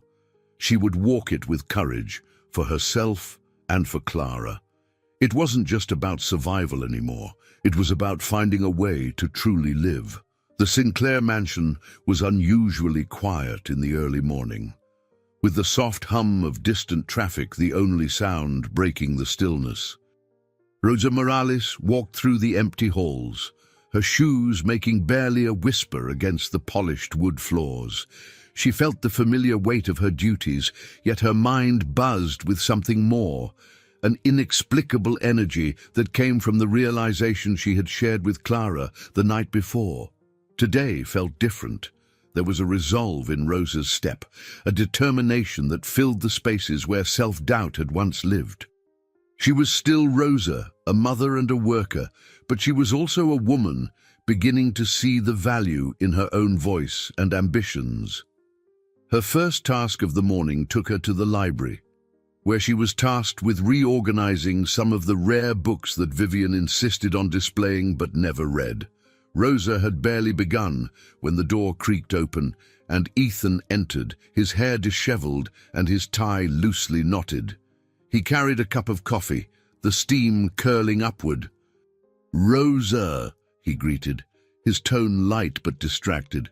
"What are you doing here so early?" "Just working," Rosa replied, glancing up from the row of books. "What about you? Don't you have school today?" Ethan shrugged, setting the coffee cup on a nearby table. "I do, but I needed a break. Mom's been on edge, and it's exhausting." Rosa nodded knowingly. "She does have a way of keeping everyone on their toes." Ethan leaned against the edge of the table, his expression thoughtful. "I don't get her sometimes. It's like she's always trying to prove something, but I don't know to who." Rosa paused, her fingers brushing the spines of the books. "Maybe she's trying to prove something to herself." Ethan frowned. "What do you mean?" Rosa turned to face him fully. "Sometimes people who seem the strongest are the ones carrying the heaviest burdens. They try to control everything because it's their way of protecting themselves from feeling vulnerable." Ethan studied her, his gaze softening. "Do you think she'll ever stop?" Rosa offered a small smile. "Maybe, if she feels like she doesn't have to control everything anymore." Ethan seemed to consider this, then sighed. "I wish I could tell her that. But every time I try to talk to her, it feels like I'm hitting a wall." "Walls take time to break down," Rosa said gently. "But you're doing more than you realize just by trying." Ethan gave her a faint smile. "Thanks, Rosa. You always know what to say." Before he could leave, Grace appeared in the doorway, her heels clicking against the hardwood as she walked in. She carried her usual air of confidence, though her expression held a trace of unease. "Ethan," she said, her tone brisk, "Mom's looking for you. Something about a meeting she forgot to tell you about." Ethan groaned, running a hand through his hair. "Of course she did. Grace turned her attention to Rosa, her expression softening. "Morning, Rosa. How are you?" "Good, thank you," Rosa replied. "You seem busy." Grace let out a short laugh. "That's one way to put it. Mom's been in overdrive since the gala. I think she's planning something else, but she won't tell anyone what it is." Rosa raised an eyebrow. "Another event?" Grace shrugged. "It's hard to say. She's been unusually quiet, which usually means she's plotting something big." Ethan shot Rosa a look, as if to say, "This is exactly what I mean." "Well," Grace continued, glancing at her watch, "I'd better get going." "Don't let her rope you into anything, Ethan." With that, she left, her heels clicking away down the hall. Ethan sighed again, picking up his coffee. "Wish me luck." Rosa smiled. "Good luck." Later that day, Rosa found herself summoned to Vivian's office, a room she rarely entered.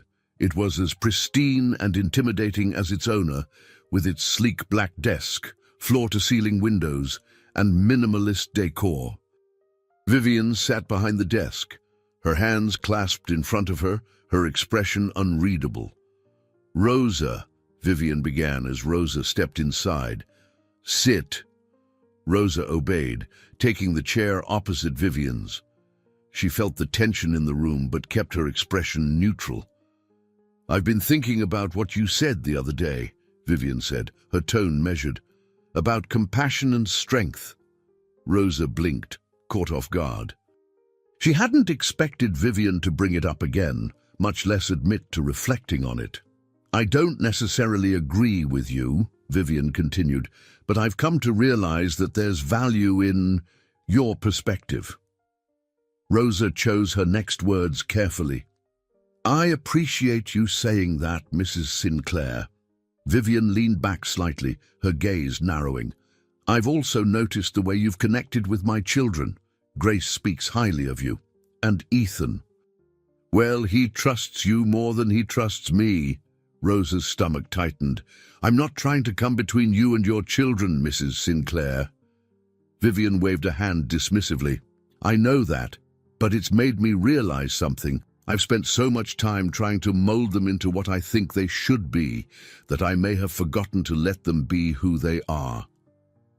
Rosa hesitated, unsure how to respond. Vivian's admission felt like a rare crack in her armor, and Rosa didn't want to overstep. "They see you as a role model, Rosa," Vivian said, her voice softening. "And perhaps I should start seeing you that way too." The words hit Rosa like a wave, leaving her momentarily speechless. "Thank you," she said finally. "That means a lot." Vivian nodded, though her expression remained guarded. "Don't let it go to your head." As Rosa left the office, her thoughts raced.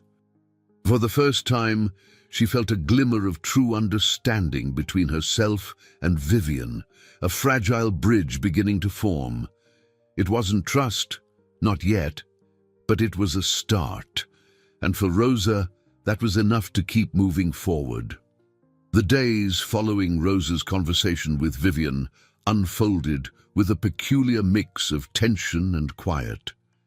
The Sinclair mansion hummed with its usual rhythm of meticulous order, but there was an air of uncertainty in the spaces between. Rosa felt it in the way Vivian's gaze lingered a moment too long, or in how Grace and Ethan seemed to tread carefully around their mother. Rosa, however, maintained her routine with steadfast composure. Her every action was deliberate, though her thoughts were increasingly preoccupied by the shifting dynamics in the house. Vivian's words had planted a seed of doubt and possibility, leaving Rosa to wonder if the bridges forming between them were sturdy enough to bear the weight of what might come. It was during an unassuming morning in the kitchen that Ethan found Rosa again, his familiar presence breaking through the rhythm of her work. He carried a book in one hand and a cup of coffee in the other, his expression tinged with an air of hesitation. "Rosa," he began, leaning against the counter. "Do you have a second?" Rosa looked up from the vegetables she was chopping, offering him a small smile. "For you, always." He set the book down on the counter and ran a hand through his hair. I don't know how to say this, but I feel like things are changing. With Mom, with everything. Rosa paused, placing the knife down carefully. What do you mean? Ethan's shoulders slumped slightly, the confidence he usually carried slipping for a moment. It's like she's trying, to be different, but I can't tell if it's real or if it's just another one of her strategies. Rosa considered his words carefully. Sometimes change starts as a strategy, but that doesn't mean it can't become real. Ethan's brow furrowed. Do you think she can change after everything? Rosa met his gaze, her voice steady. I think anyone can change if they want to, but it's not easy. And it doesn't happen overnight. Ethan nodded, though his expression remained troubled. I just don't want to get my hopes up. Rosa reached out, placing a hand on his arm. It's okay to hope, Ethan, even if it's hard. He smiled faintly, the tension in his shoulders easing. You always make things sound so simple. They're not, Rosa replied, her tone soft but firm. But sometimes simplicity is what we need to focus on. Before Ethan could respond, Grace appeared in the doorway, her heels clicking softly against the tiled floor. She held a tablet in her hand, her expression a mix of curiosity and concern. Ethan, she said, her voice brisk, Mom's asking for you. She's in her office. Ethan groaned but nodded. Of course she is. Grace turned to Rosa, her tone softening. Are you okay? You've been dealing with a lot lately. Rosa smiled, appreciating the concern. I'm fine, Grace, thank you. Grace hesitated, then nodded, her expression thoughtful. Let us know if you need anything. Seriously. Rosa's heart warmed at the sincerity in Grace's voice. I will. Thank you. As the siblings left, Rosa returned to her work, her thoughts lingering on their words. The growing bond between her and the Sinclair children was both comforting and complicated. She valued their trust but knew that it also placed her in a delicate position, especially as Vivian continued to navigate her own unspoken transformation. Later that afternoon, Rosa found herself summoned to Vivian's office once again. The room was as pristine as ever, its minimalist decor contrasting sharply with the weight of the conversations that often took place there. Vivian sat behind her sleek black desk, her hands folded neatly on the surface. Rosa, Vivian began as Rosa stepped inside. Thank you for coming. Rosa inclined her head politely. Of course, Mrs. Sinclair. Vivian gestured for her to sit, her expression unreadable. I've been thinking a lot about the direction this household is heading, about the kind of example I want to set for my children. Rosa settled into the chair opposite Vivian, her posture attentive but calm. That's an important thing to consider. Vivian's lips twitched into a faint smile, though it lacked her usual sharpness. You're very diplomatic, Rosa. It's one of your many talents. Rosa remained silent, waiting for Vivian to continue. I've spent so much of my life trying to control everything, Vivian admitted, her voice quieter than usual. And I see now that it's cost me more than I'd like to admit. Rosa's chest tightened at the vulnerability in Vivian's tone. Change is hard, she said gently, but it's never too late to start. Vivian's gaze met Rosa's, a flicker of uncertainty in her eyes. You make it sound so simple. It's not, Rosa replied, echoing her earlier words to Ethan. But simplicity can be a good place to begin. For a moment, the room was silent, the weight of the conversation hanging between them. Then Vivian leaned back in her chair, her expression softening. I'm going to try, she said, her voice resolute, for Ethan and Grace, and for myself. Rosa nodded, a small smile playing on her lips. That's all anyone can ask. As she left the office, Rosa felt a strange mix of hope and trepidation. Vivian's words carried the promise of change, but promises were fragile things. Still, Rosa chose to believe in the possibility, not just for Vivian, but for herself and the family they were slowly becoming. For the first time, Rosa felt as though she was standing at a crossroads, the paths before her illuminated by both uncertainty and hope. And in that moment, she realized she was ready to take the next step, whatever it might be. The days after Rosa's conversation with Vivian passed with a strange calm that felt more like the quiet before a storm. The Sinclair mansion carried on as usual, but beneath the surface, there was an undercurrent of unease.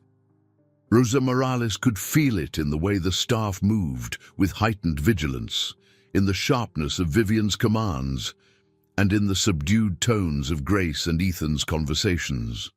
It was a late afternoon when Rosa found herself in the expansive garden behind the mansion, trimming back the overgrown lavender bushes. The repetitive motion of the shears in her hands helped calm her restless thoughts. The crisp scent of freshly cut lavender mixed with the faint hum of bees flitting from flower to flower, offering a rare moment of peace. She wasn't alone for long. Ethan approached, his hands in his pockets, his usual easygoing demeanor tempered by something heavier. Rosa glanced up as he stopped a few feet away, his gaze scanning the garden before landing on her. "Need some help?" he asked, his tone light but his eyes serious. Rosa smiled faintly, gesturing toward a pair of gloves resting on the stone bench. "If you're offering, I won't say no." Ethan slid on the gloves and took the shears she handed him, moving to the opposite side of the bush. For a while, they worked in silence, the snip of the blades filling the air. It wasn't until the bush was nearly trimmed that Ethan spoke again. "I think Mum's actually trying," he said, his voice hesitant. "She's been different lately, quieter, like she's thinking about something big." Rosa glanced at him, her hands still. "That's a good thing, isn't it?"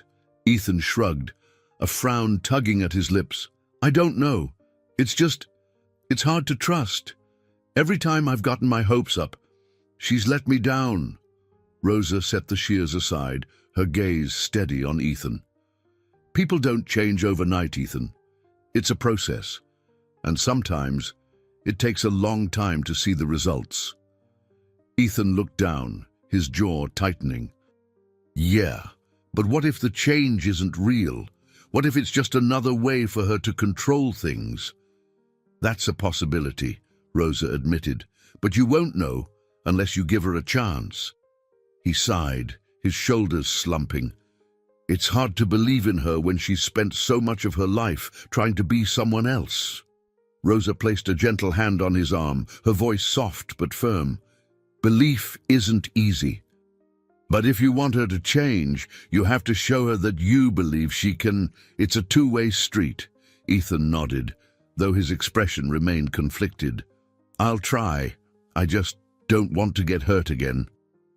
As Ethan returned to the house, Rosa watched him go, her heart heavy with the weight of his words. She knew all too well the pain of broken trust, the difficulty of rebuilding a connection when the foundation had been shaken. Yet she also knew that healing required patience and a willingness to take risks.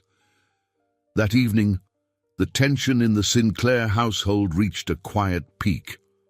Rosa had just finished tidying the living room when Grace appeared, her face set in a rare expression of unease. "Rosa," Grace said, her voice low, "do you have a moment?" Rosa nodded, setting the throw pillow she had been arranging back in place. "Of course." "What's on your mind?" Grace hesitated, her arms crossed as though bracing herself. "It's about Mom. She's been different lately, and I don't know if it's good or bad." Rosa gestured for her to sit on the couch, taking the seat across from her. "What makes you say that?" "She's been talking about making changes," Grace said, her voice tinged with disbelief. "About being more present, more human, I guess. But it feels so out of character. Like she's trying to convince herself more than anyone else." Rosa studied Grace's face, noting the mixture of hope and skepticism in her eyes. "Change is hard," Rosa said gently, "and for someone like your mother, who's built her life on control, it can feel almost impossible, but it sounds like she's trying." Grace leaned back, letting out a humorless laugh. "Trying. That's new for her. Maybe she's realizing that the way she's been living isn't sustainable," Rosa suggested. "Maybe she's ready to find something more meaningful." Grace shook her head, her expression softening. "I want to believe that. I really do. But it's hard to forget everything that's come before." "You don't have to forget," Rosa said. "But forgiveness isn't about forgetting. It's about letting go of the weight that's holding you down." Grace looked at Rosa, her gaze lingering. "How do you do it? Stay so calm, so hopeful?" Rosa smiled faintly. "I've had a lot of practice, and I've learned that hope is a choice. It's not always easy, but it's worth it." Grace nodded slowly, a small smile breaking through her worry. "You're amazing, Rosa.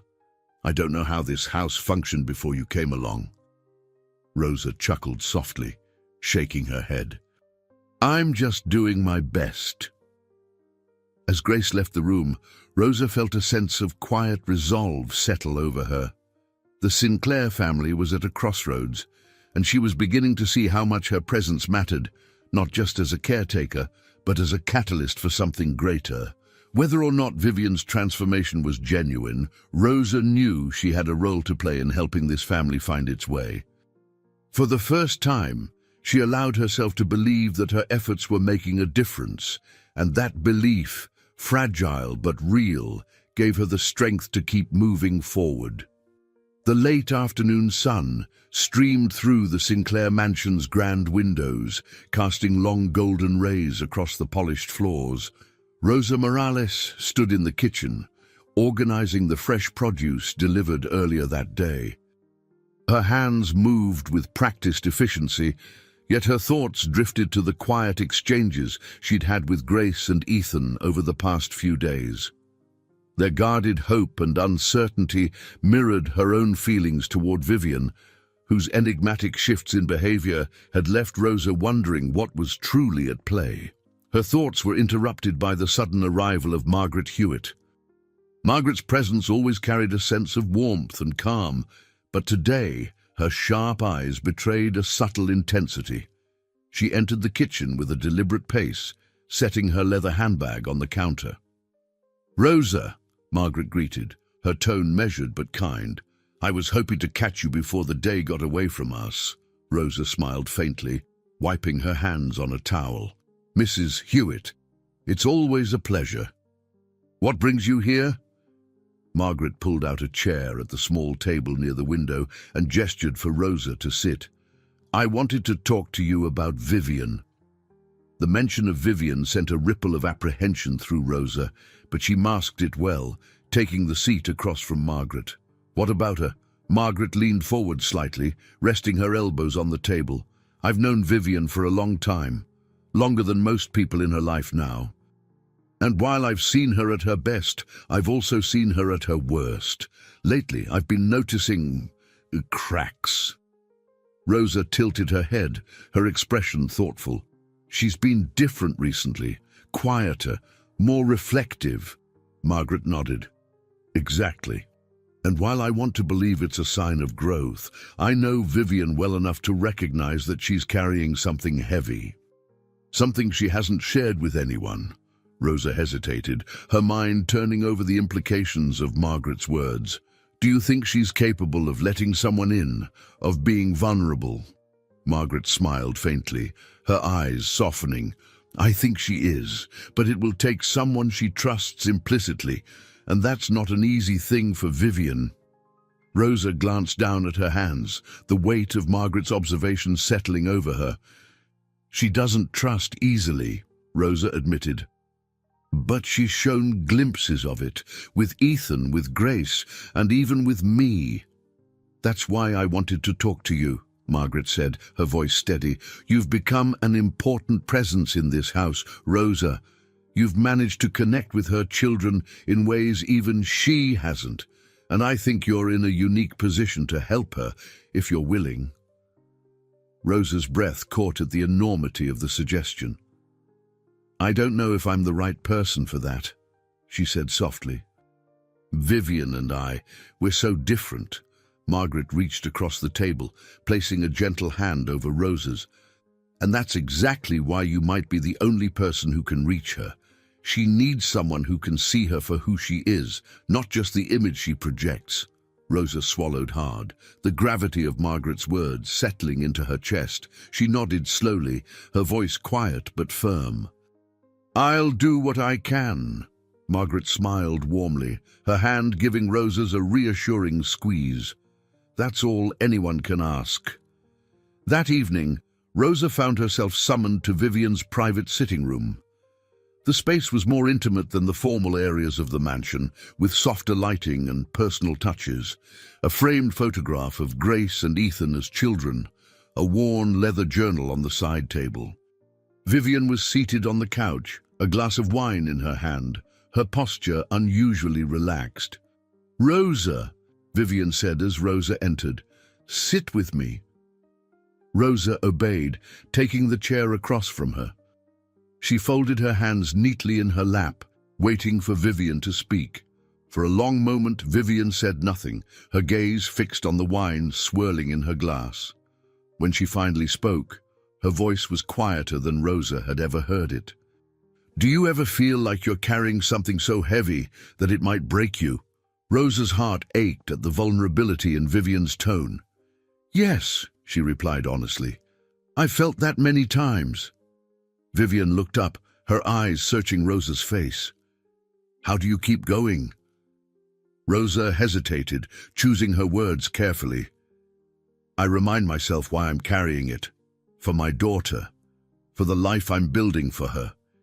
And I remind myself that even the heaviest burdens don't last forever." Vivian let out a bitter laugh, shaking her head. "You make it sound so simple."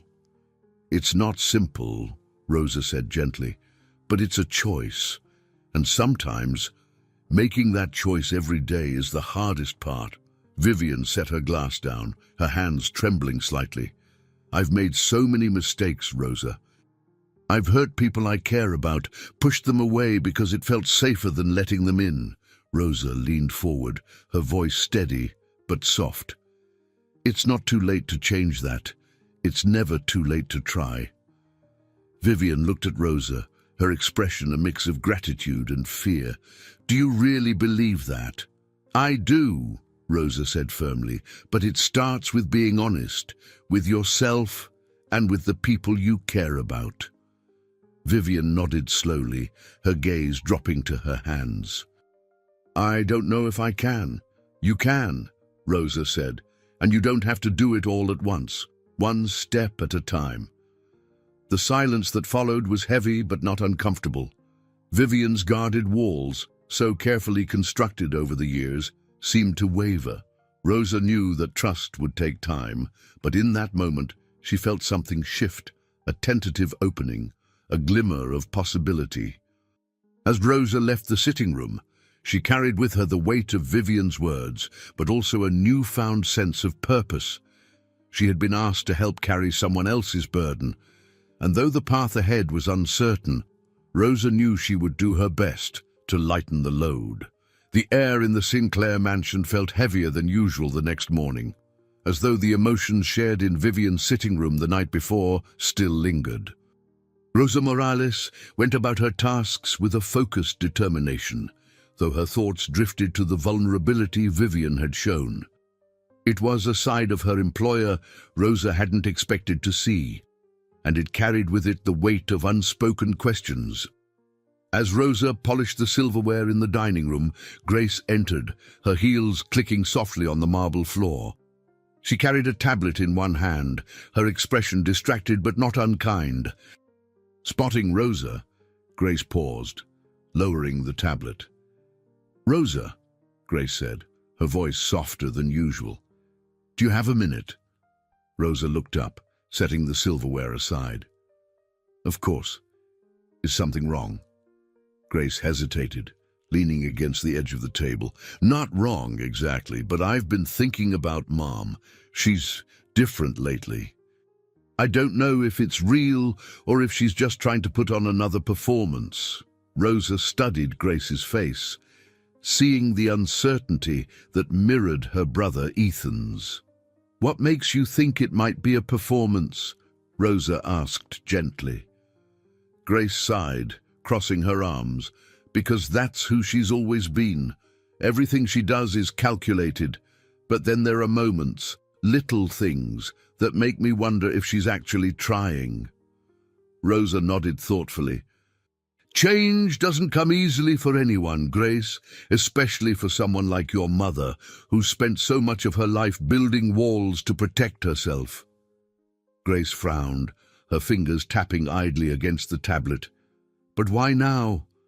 What's making her want to change? Rosa hesitated, choosing her words carefully.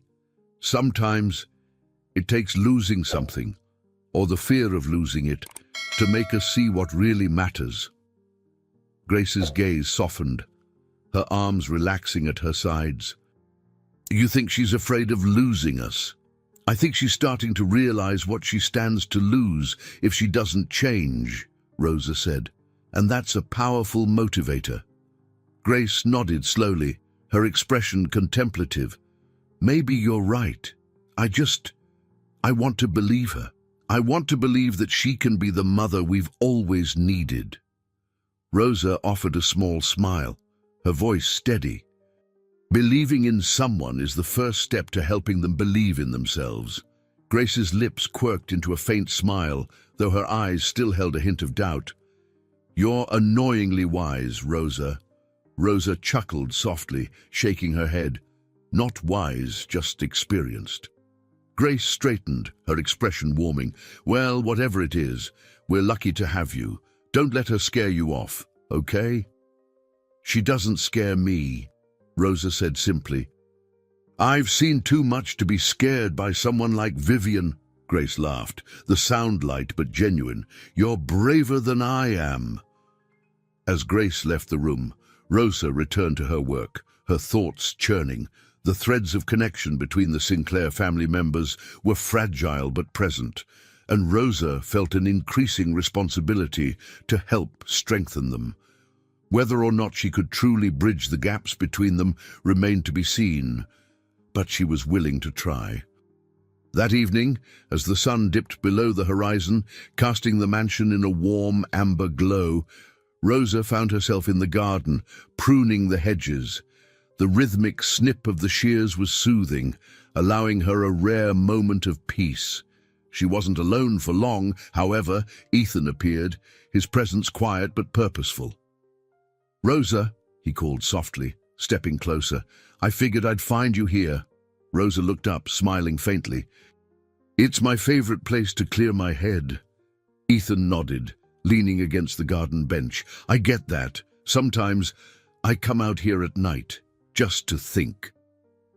Rosa returned to her task, her tone light. And what's on your mind tonight? He hesitated, his gaze fixed on the distant horizon. Mom, I've been trying to figure her out, but it's like every time I think I understand her, she changes. Rosa glanced at him, her expression thoughtful. People are complicated, Ethan. Your mother more than most, but she's trying, and that's worth something. Ethan sighed, running a hand through his hair. I want to believe that, I really do, but it's hard. She spent so much time being, well, her. It's hard to imagine her as anything else. Rosa set the shears aside, turning to face him fully. Change doesn't erase who someone was, Ethan. It adds to who they are. Your mother will always have parts of her that are difficult to understand, but that doesn't mean she can't grow into someone better. Ethan's gaze softened, his voice quieter. You really think she can change? I think she can, Rosa said firmly, but she'll need your support and your patience. Ethan nodded slowly, his expression thoughtful. "I'll try. For Grace and for myself." Rosa smiled, reaching out to place a comforting hand on his shoulder. "That's all anyone can ask." As Ethan left the garden, Rosa sat on the bench, her gaze drifting to the stars beginning to appear in the evening sky. The Sinclair family's journey toward healing was far from over, but the small moments of connection she had witnessed gave her hope. They were learning to see each other not as roles to be played, but as people with flaws, strengths, and a shared desire for something better. For Rosa, that was enough to keep going. It wasn't just about surviving anymore. It was about helping others find their way, and in doing so, she was discovering her own path, one step at a time. The following morning began with the same quiet hum of routine in the Sinclair mansion. Yet Rosa Morales could feel an undercurrent of anticipation rippling through the air. Vivian had summoned the family to a late breakfast, an unusual event given her tendency to keep her children at arm's length. The notion of all four of them sitting together at the grand dining table was almost unthinkable. Rosa busied herself in the kitchen, helping the chef with the finishing touches. The aroma of freshly baked croissants and brewed coffee filled the air, mingling with the faint scent of polished wood from the dining room. As she arranged a platter of fruit, she glanced out the kitchen door, watching as Grace and Ethan made their way to the table. Grace's heels clicked confidently on the floor, while Ethan's tie hung loosely around his neck, his usual casualness intact. Vivian entered last, her movements deliberate and her gaze sweeping the room. She wore a navy blue dress, understated yet elegant, and her hair was perfectly coiffed. There was a tension in her posture, as if she were bracing herself for a conversation she couldn't avoid. Rosa lingered in the background, discreet but observant. She didn't expect to stay for long, but the palpable unease in the air kept her rooted to the spot. "Thank you for coming," Vivian began, her voice steady but softer than usual. She glanced at Grace and Ethan, her hands resting lightly on the back of her chair. "I realize it's not often that I ask for your time like this." Grace arched an eyebrow, her tone cautious. "You're right, it's not." Ethan shifted in his seat, his gaze flickering between Vivian and Grace. "What's this about, Mom?" Vivian took a deep breath, her fingers tightening on the chair for a moment before she sat. "I wanted to talk to both of you about the way things have been, about us." Grace and Ethan exchanged a glance. The skepticism in their eyes mirrored perfectly. Vivian clasped her hands on the table, her expression unreadable. "I know I haven't always been the mother you needed. I've made mistakes, more than I care to admit. And for a long time, I thought that keeping things under control, keeping a certain image, was what mattered most." "Sounds about right," Grace muttered, crossing her arms. Vivian's jaw tightened, but she didn't respond to the jab. Instead, she continued, her voice quieter. "But I've started to realize that I was wrong. I've been wrong about a lot of things." Ethan leaned forward slightly, his expression softening despite the guarded edge in his voice. "What's changed, Mom?" Vivian hesitated, her gaze drifting toward the windows before returning to her children. "I've seen how much I've been holding on to, control, expectations, pride, and I've seen what it's cost me. I don't want to lose you, either of you." The room fell into a heavy silence, broken only by the faint clink of Rosa setting down the fruit platter. She moved quietly, her presence barely noticeable as she stepped back toward the kitchen door.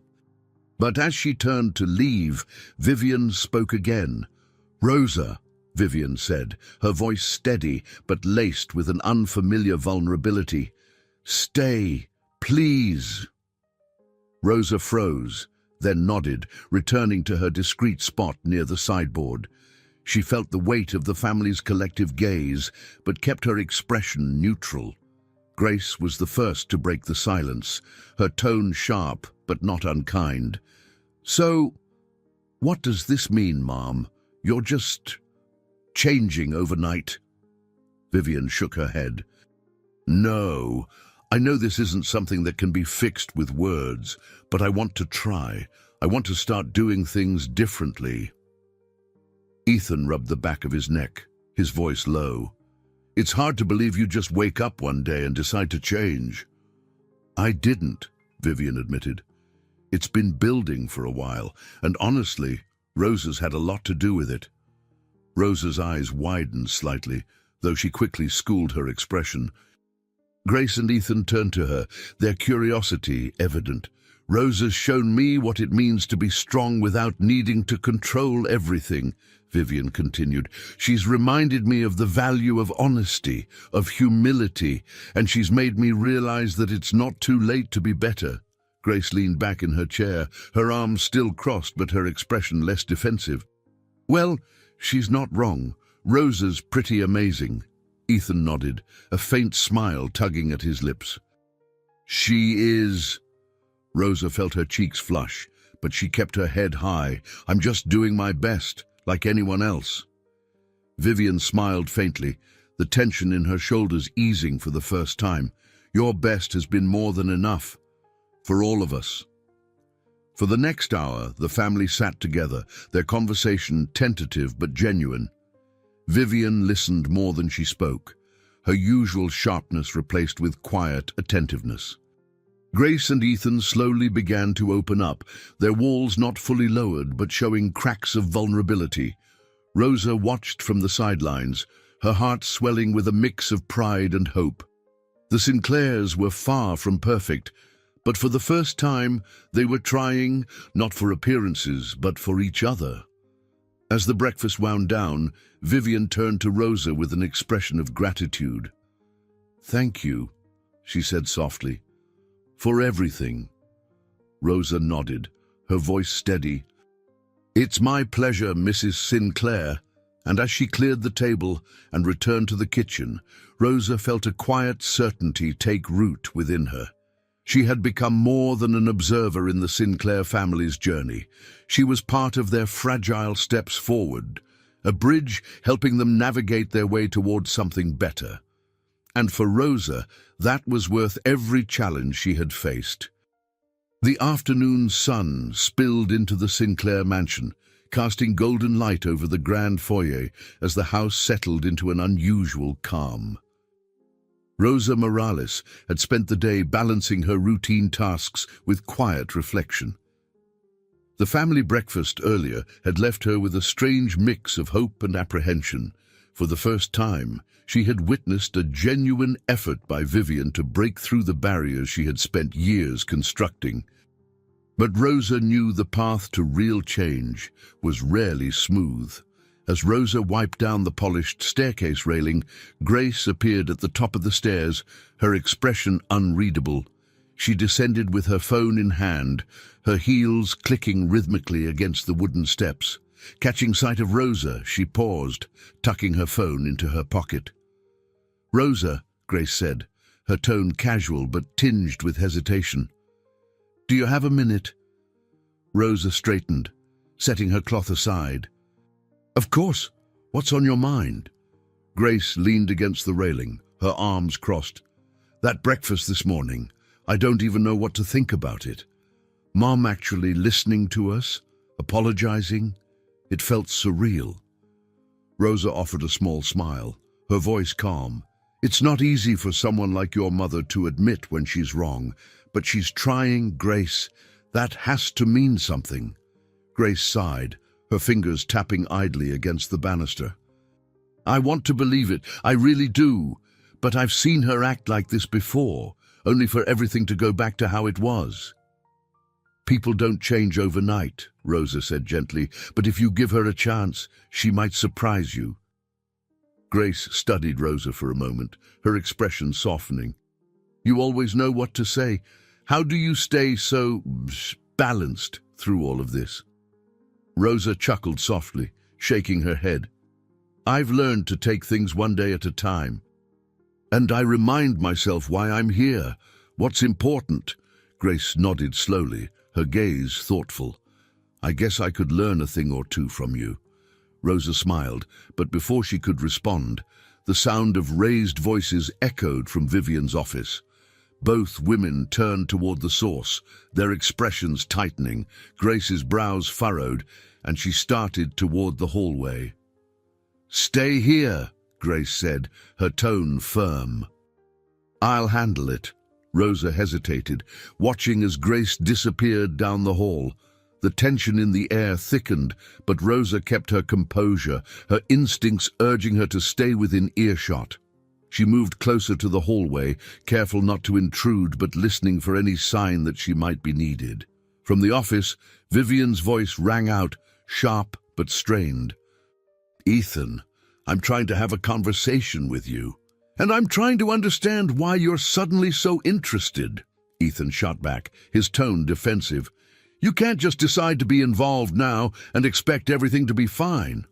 "I know I've made mistakes," Vivian replied, her voice quieter but no less intense. "But I'm trying to fix them.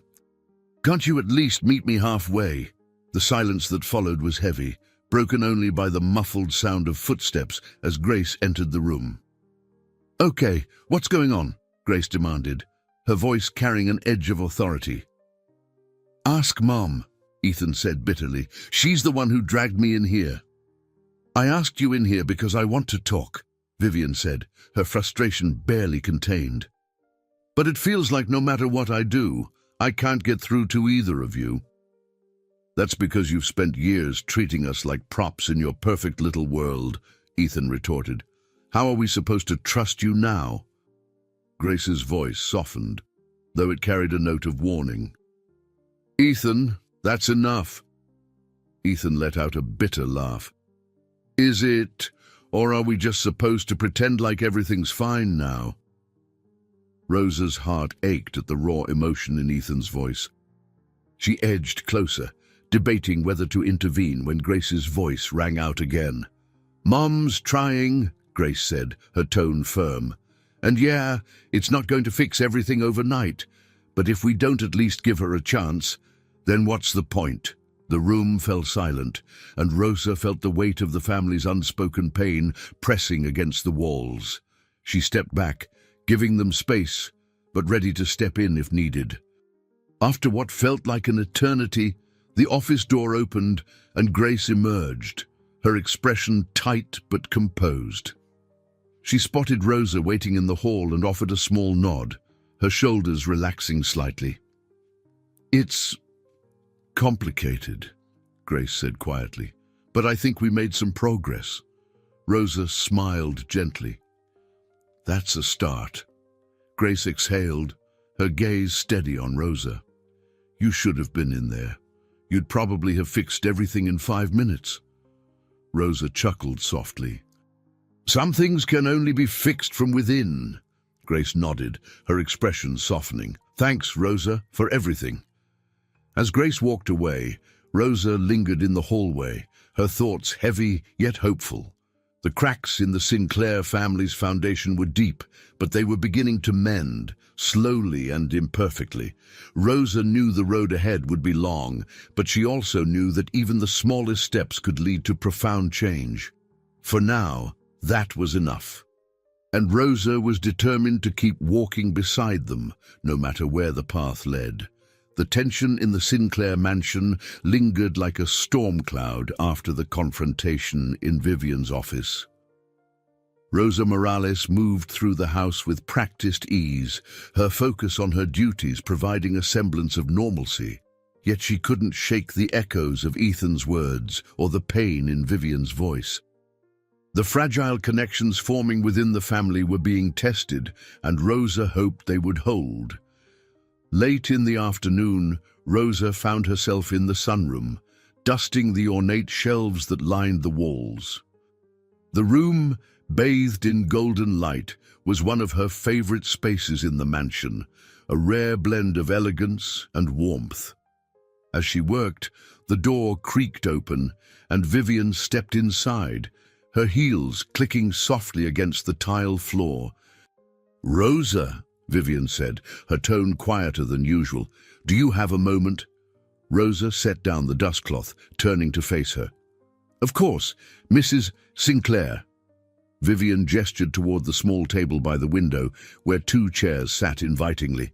Sit with me. Rosa nodded, following her to the table. They sat in silence for a moment, the only sound the faint rustling of leaves outside. Vivian's usual commanding presence seemed tempered, her posture less rigid, her expression introspective. I've been thinking about this morning, Vivian began, her voice steady but tinged with hesitation, about what Ethan said. Rosa waited, her hands resting lightly in her lap. She knew better than to interrupt when Vivian was in this reflective mood. He's right, Vivian admitted, her gaze fixed on the table. I've spent so much time trying to control everything, our image, their lives, even my own feelings, and in doing so I pushed them away. Rosa's voice was gentle but firm. Acknowledging that is the first step. Vivian looked up, her eyes searching Rosa's face. But is it enough? How do I undo years of mistakes? You don't undo them, Rosa said simply. You build on them. You show them, one day at a time, that you're willing to change. Vivian exhaled, leaning back in her chair. That sounds so daunting. Change always is, Rosa said with a faint smile. But it's worth it. Vivian nodded slowly, her expression softening. You've become an important part of this family, Rosa, more than I think you realize. Rosa felt a flicker of warmth at Vivian's words, but kept her response measured. Thank you. I care about this family, and I want to see it heal. Vivian studied her for a moment, then smiled faintly. You might be the glue holding us together.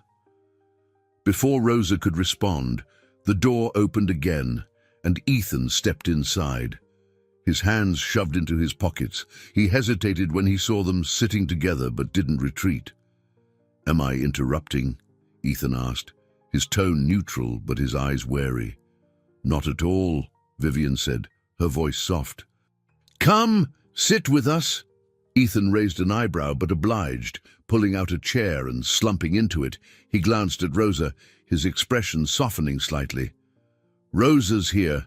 That's a good sign.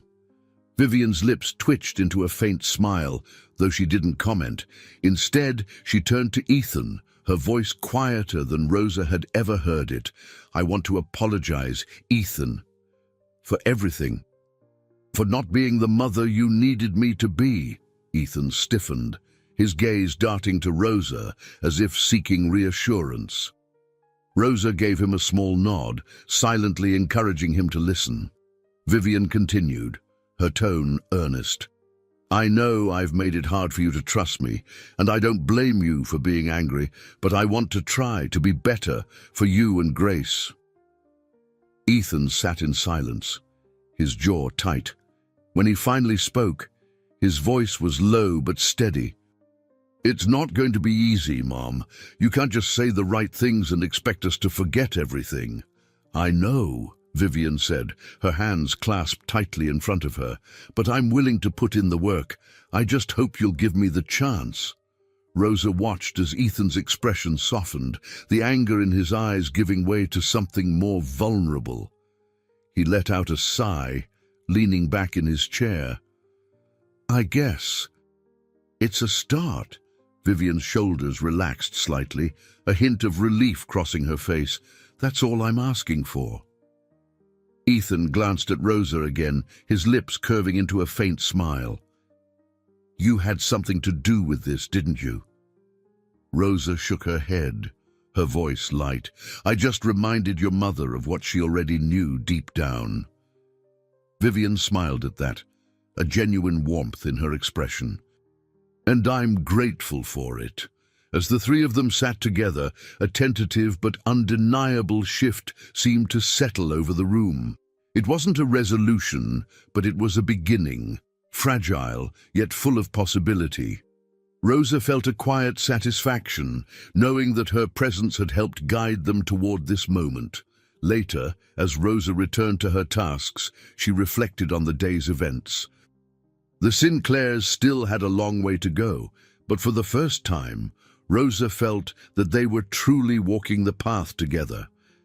And for her, that made all the difference.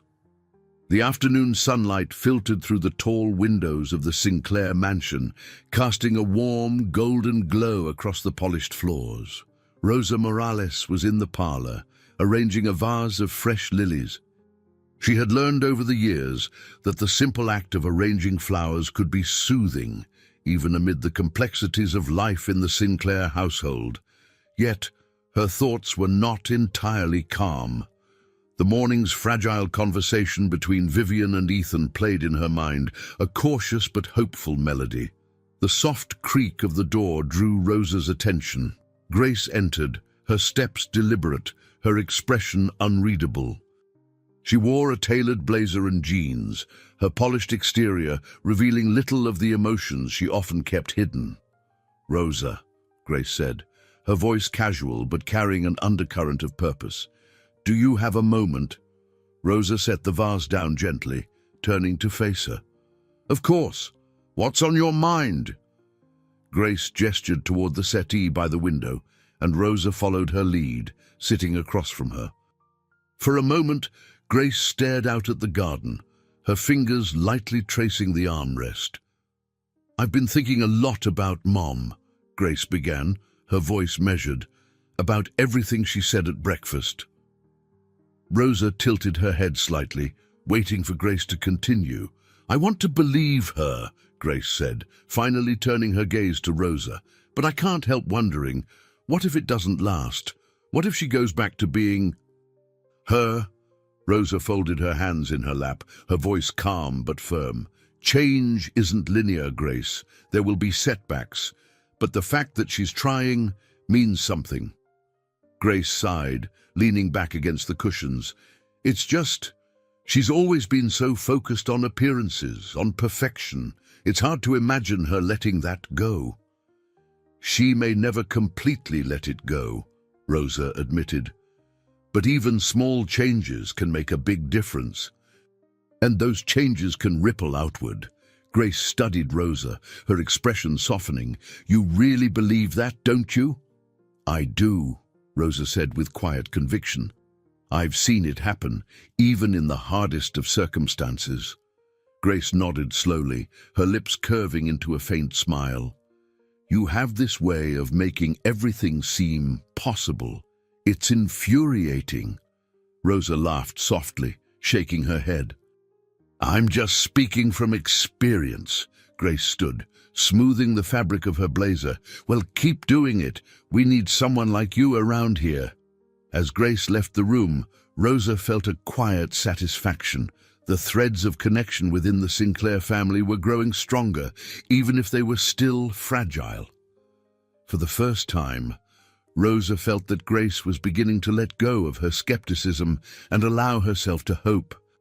Later that evening, as the house settled into its usual rhythm, Rosa was tidying the library when Vivian entered.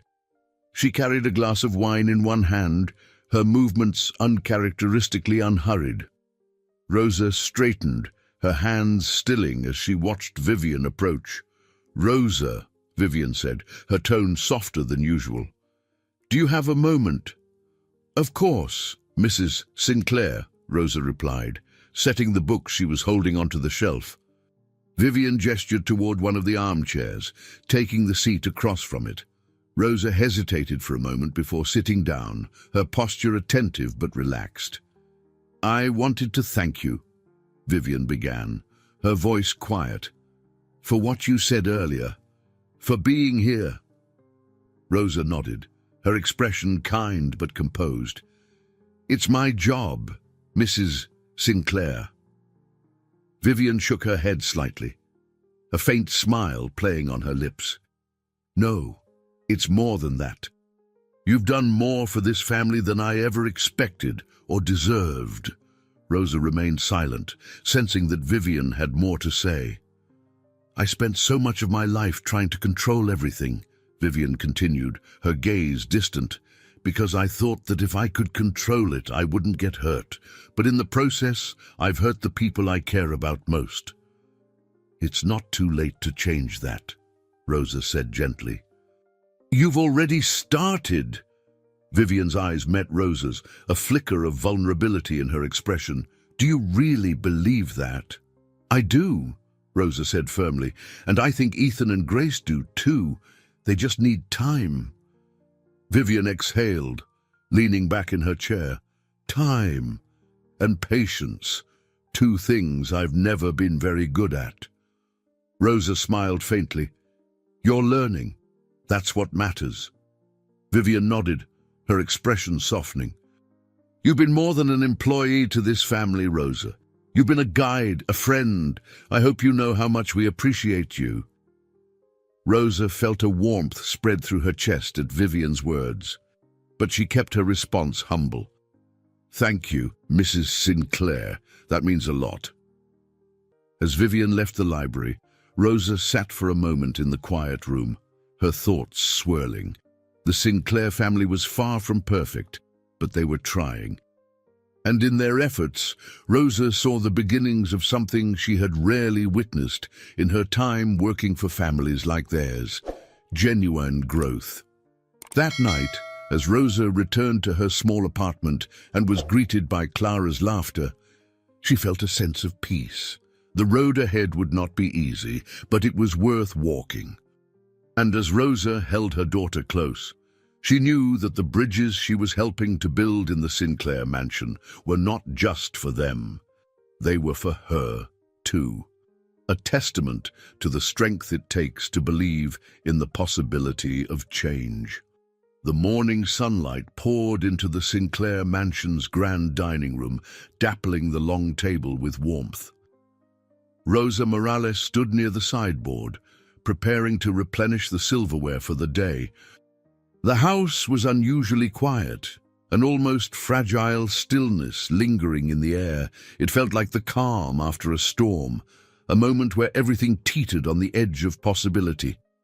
The first sound to break the silence was the rhythmic clicking of Grace's heels as she entered the dining room.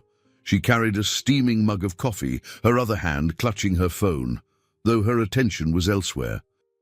Catching sight of Rosa, she offered a small smile, setting her coffee down on the table. "Rosa," Grace began, sliding her phone into her blazer pocket, "can I talk to you for a minute?" Rosa turned toward her, setting the silverware aside. "Of course, Grace." Grace sat in one of the high-backed chairs, her movements unusually deliberate.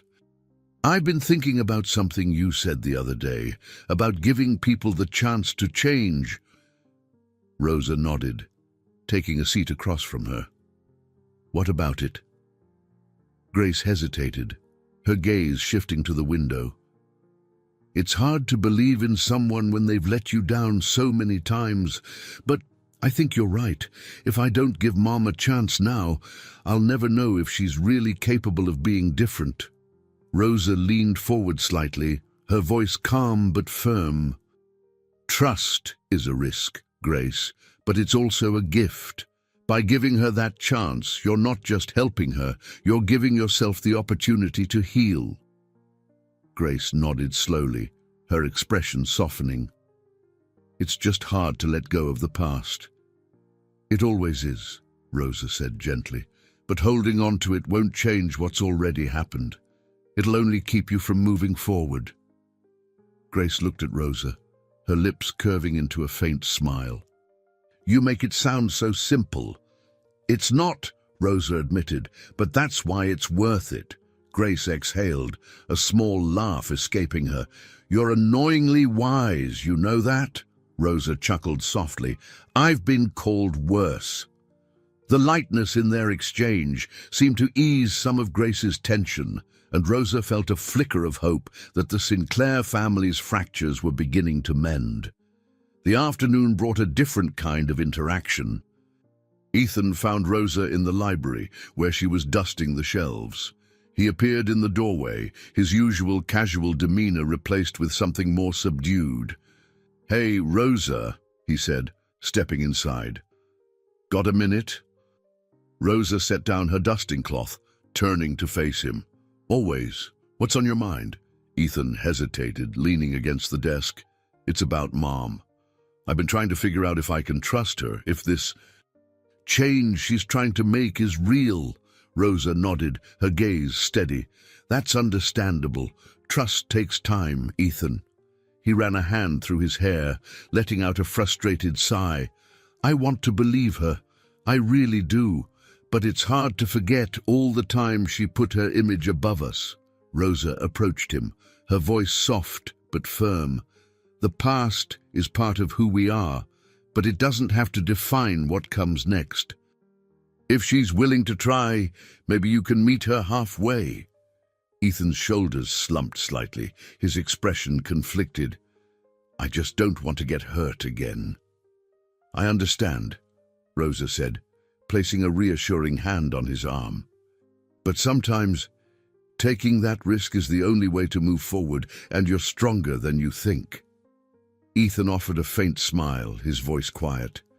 I don't know how you do it, Rosa. Stay so calm, so hopeful. Rosa smiled gently.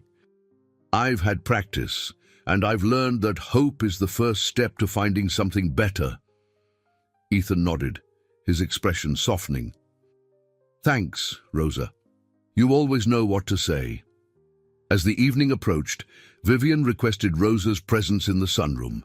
The space, filled with warm amber light, had become a frequent setting for their conversations.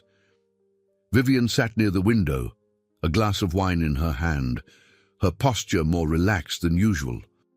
Rosa, Vivian said as she entered, sit with me. Rosa nodded, taking the chair across from her. Of course, Mrs. Sinclair. Vivian took a sip of her wine, her gaze thoughtful. I spoke with Ethan earlier, and Grace.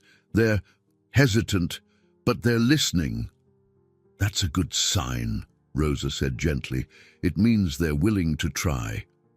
Vivian's lips curved into a faint smile. You've had a hand in that, you know. They trust you. They trust me because I've been honest with them, Rosa said, and they're learning to be honest with themselves. Vivian nodded, her expression softening. You've done more for this family than I ever thought possible, Rosa. And I don't just mean your work here. You've given us something we didn't know we needed. Rosa felt a warmth spread through her chest, but kept her response measured. I'm just doing my best, Mrs. Sinclair. Vivian leaned back, her gaze steady on Rosa. Your best has been more than enough. As Rosa left the sunroom, she carried with her a sense of quiet accomplishment. The cracks in the Sinclair family's foundation were still there, but the healing process had begun. Rosa knew the road ahead would be challenging, but she also knew that progress, no matter how small, was worth celebrating. And as she returned to her quarters for the evening, Rosa allowed herself a moment of peace, knowing she had helped guide the family toward a better future. The following morning in the Sinclair mansion began with an uncharacteristic ease. The tension that usually hung in the air seemed to have softened, replaced by a tentative calm. Rosa Morales noticed the subtle shift as she prepared for the day, her steps lighter as she moved through the sunlit corridors. Though the changes were fragile, they were real, a sign that the family was beginning to find its footing. Rosa was in the kitchen, helping Monica arrange the breakfast trays, when Ethan entered. He was dressed casually, his tie missing as usual, but there was a sense of purpose in his stride. Morning, Rosa, he greeted, grabbing an apple from the counter. Got a second? Rosa nodded, wiping her hands on her apron. Of course. What's on your mind? Ethan leaned against the counter, taking a bite of the apple before speaking. I talked to Mom again last night. She seemed different, like she was actually listening. That's a good thing, Rosa said, her tone encouraging. How did it feel? Ethan hesitated, his brow furrowing. It felt weird, like I didn't know how to respond. She's never been like that before. Change is uncomfortable, Rosa said gently. But it sounds like she's trying to meet you halfway. Ethan nodded slowly, his expression softening. Yeah, I guess. It's just hard to shake the feeling that it's temporary. Rosa placed a comforting hand on his arm. Give it time, Ethan. Trust doesn't happen all at once. It's built in moments like these. Ethan smiled faintly, the tension in his shoulders easing. You're good at this. You know that. Talking people down from their ledges. Rosa chuckled softly. It's a skill I've had to learn. Ethan nodded, his smile widening slightly before he turned to leave. Thanks, Rosa, for everything. As he walked out, Rosa felt a flicker of pride. Ethan was starting to open up, his walls slowly coming down. It was a small victory, but one that gave her hope for the family's future. Later that afternoon, Rosa found Grace in the study, poring over documents spread across the large mahogany desk. Her blazer was draped over the back of her chair, and her expression was one of focused determination. "Grace," Rosa said softly, stepping into the room, "do you need anything?" Grace looked up, her features softening when she saw Rosa. "Actually, yes. Sit with me for a minute." Rosa complied, taking the seat across from her. Grace leaned back, running a hand through her neatly styled hair. "I've been thinking a lot about what you said," Grace began. "About letting go of the past and giving Mom a chance." Rosa waited, sensing that Grace was working through her thoughts. "It's not easy," Grace admitted, her voice quieter. "But I'm starting to see that holding onto my resentment isn't helping anyone, least of all me." Rosa nodded, her tone gentle. "Forgiveness isn't about forgetting, Grace. It's about freeing yourself from the weight of what's already happened." Grace sighed, a faint smile tugging at her lips. "You always know how to make things sound so manageable." "It's not easy," Rosa said honestly, "but it's worth it." Grace nodded, her expression contemplative. "I think I'm ready to try. For Ethan, for myself, and maybe even for her." Rosa's heart swelled with pride at Grace's words. "That's all anyone can ask." Grace leaned forward, her smile growing. "You know, if you ever get tired of working for us, you could probably make a fortune as a therapist." Rosa laughed softly, shaking her head. "I think I'll stick to what I know." Grace's laughter joined hers, the sound light and genuine. Rosa felt the bond between them strengthen in that moment, a reminder that even small connections could lead to significant change. As the evening settled over the mansion, Rosa found herself summoned to Vivian's office. The room was bathed in the warm glow of the setting sun, its usual air of authority softened by the golden light. Vivian sat behind her desk, her posture relaxed, but her expression thoughtful. "Rosa," Vivian said as she entered, "come in." Rosa closed the door behind her, taking the seat Vivian gestured toward. "I've been thinking about how far we've come," Vivian began, her voice steady but tinged with emotion. "And how much of that is because of you?" Rosa shook her head slightly. "This family's progress is because of the work you've all been willing to do. I've just been here to support you." Vivian smiled faintly, her eyes softening. "You're too modest, Rosa. You've done more for us than I think you realize." Rosa's chest tightened at the sincerity in Vivian's tone, but she kept her response measured. "I care about this family, Mrs. Sinclair. That's why I've done what I can." Vivian nodded, her expression contemplative. "And we care about you, Rosa. You've become a part of this family, whether you intended to or not." Rosa felt a warmth spread through her chest, but she remained humble. "Thank you, Mrs. Sinclair. That means a lot." As Rosa left the office, her thoughts were a mixture of pride and gratitude. The Sinclair family's journey was far from over, but they were making progress, each of them taking tentative steps toward healing and connection. And as Rosa walked through the quiet halls, she felt a renewed sense of purpose. She wasn't just a witness to their transformation, she was a part of it, and in that realization, she found a strength she hadn't known she possessed. The Sinclair mansion stirred to life slowly that morning, the first rays of light creeping over the hills and flooding the grand windows with warmth. Rosa Morales arrived early in the kitchen, her hands working with practiced precision to help Monica prepare breakfast. The scent of freshly brewed coffee mingled with the soft sizzle of bacon in the pan. The quiet hum of the house felt comforting, but Rosa sensed the undercurrents of change rippling through the walls.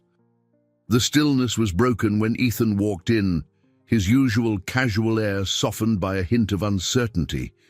He reached for a mug and poured himself coffee, leaning against the counter as he took a sip.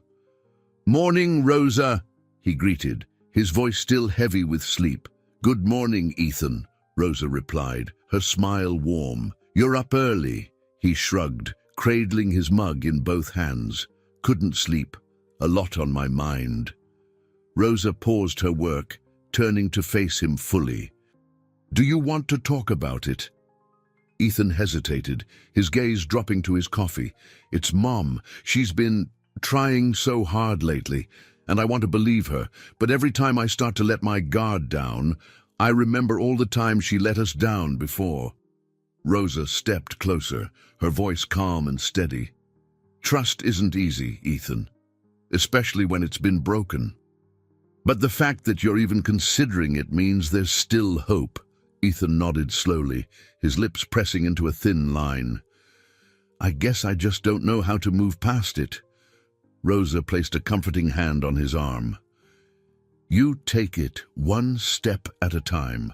Focus on the little things she's doing now, not the mistakes of the past." He glanced up at her, his smile faint but genuine. "How do you always know the right thing to say?" Rosa chuckled softly. "Years of practice and a lot of listening." Ethan's smile widened, and for a moment the heaviness lifted. He straightened, taking another sip of his coffee. "Thanks, Rosa. You're like the glue holding this family together." "I'm just here to remind you of what you're all capable of," Rosa said with a smile. "You're doing the hard work yourselves." Ethan nodded, his expression contemplative. "Maybe, but we couldn't do it without you." Later that day, Rosa found Grace in the library, her tablet and notebook spread out on the desk. She appeared focused, her brow furrowed as she scrolled through a document. Rosa knocked lightly on the doorframe, drawing Grace's attention. "Am I interrupting?" Rosa asked. Grace shook her head, setting her pen down. "Not at all. I could use the distraction." Rosa stepped inside, glancing at the mess of papers on the desk. "Looks like you're working hard," Grace sighed, leaning back in her chair, "just trying to keep up with everything. Work, family. Mom." "How's that going?" Rosa asked gently. Grace hesitated, her gaze dropping to the desk. "It's complicated. She's trying, and I see that, but it's hard to let go of all the time she wasn't there." "That's understandable," Rosa said, taking a seat across from her. "But it sounds like you're starting to see her efforts." Grace nodded, her lips pressing into a thin line. "I am, and I want to believe in her. I just don't know if I'm ready to fully forgive her yet." "Forgiveness doesn't mean forgetting, Grace," Rosa said. "It's about choosing to move forward despite the pain, and that takes time." Grace looked at Rosa, her expression softening. "You always make it sound so manageable." "It's not," Rosa admitted. "But that's what makes it meaningful." Grace smiled faintly, leaning forward. "You've been such a rock for us, Rosa. I don't know how you do it." "I just remind myself why I'm here," Rosa said simply. "And I believe in the people I'm helping." Grace nodded, her smile growing. "We're lucky to have you." As evening settled over the mansion, Vivian requested a family meeting in the living room. Rosa stayed nearby, sensing the importance of the gathering, but choosing to give them space. She tidied the adjoining parlor, her ears catching fragments of the conversation drifting through the door. "I know I've made mistakes," Vivian's voice carried, steady but tinged with vulnerability. "And I don't expect forgiveness overnight. But I'm committed to being better, for myself and for both of you." Grace's response was softer, but Rosa could hear the sincerity in her tone. "We've seen that, Mom, and we're willing to try," Ethan chimed in, his voice quieter but resolute. "Yeah, one step at a time, right?" Vivian's reply was almost too soft to hear, but the gratitude in her voice was unmistakable. "Thank you." Rosa smiled to herself, a quiet pride swelling in her chest. The Sinclair family was far from perfect, but they were beginning to find their way. It was in moments like these that Rosa saw the true strength of the bonds they were rebuilding. When the family emerged from the living room, their expressions were lighter, their postures less tense. Vivian paused when she saw Rosa, her lips curving into a small but genuine smile. "Rosa," Vivian said, her tone warm, "thank you for everything." Rosa inclined her head, her own smile gentle. "It's my pleasure, Mrs. Sinclair." As Rosa returned to her quarters that night, she felt a deep sense of fulfillment. The cracks in the Sinclair family's foundation were beginning to heal, their fragile connections growing stronger with each passing day. And though the road ahead would still hold challenges, Rosa knew they were no longer walking it alone. For the first time, Rosa allowed herself to believe that not only had she helped transform the Sinclairs' lives, but she had also found a place of belonging and purpose in their journey. And that, she realized, was the greatest reward of all. I hope you enjoyed today's story. Subscribe to the channel so you don't miss more stories like this. Leave a like and comment below what you thought of the story. See you in the next video.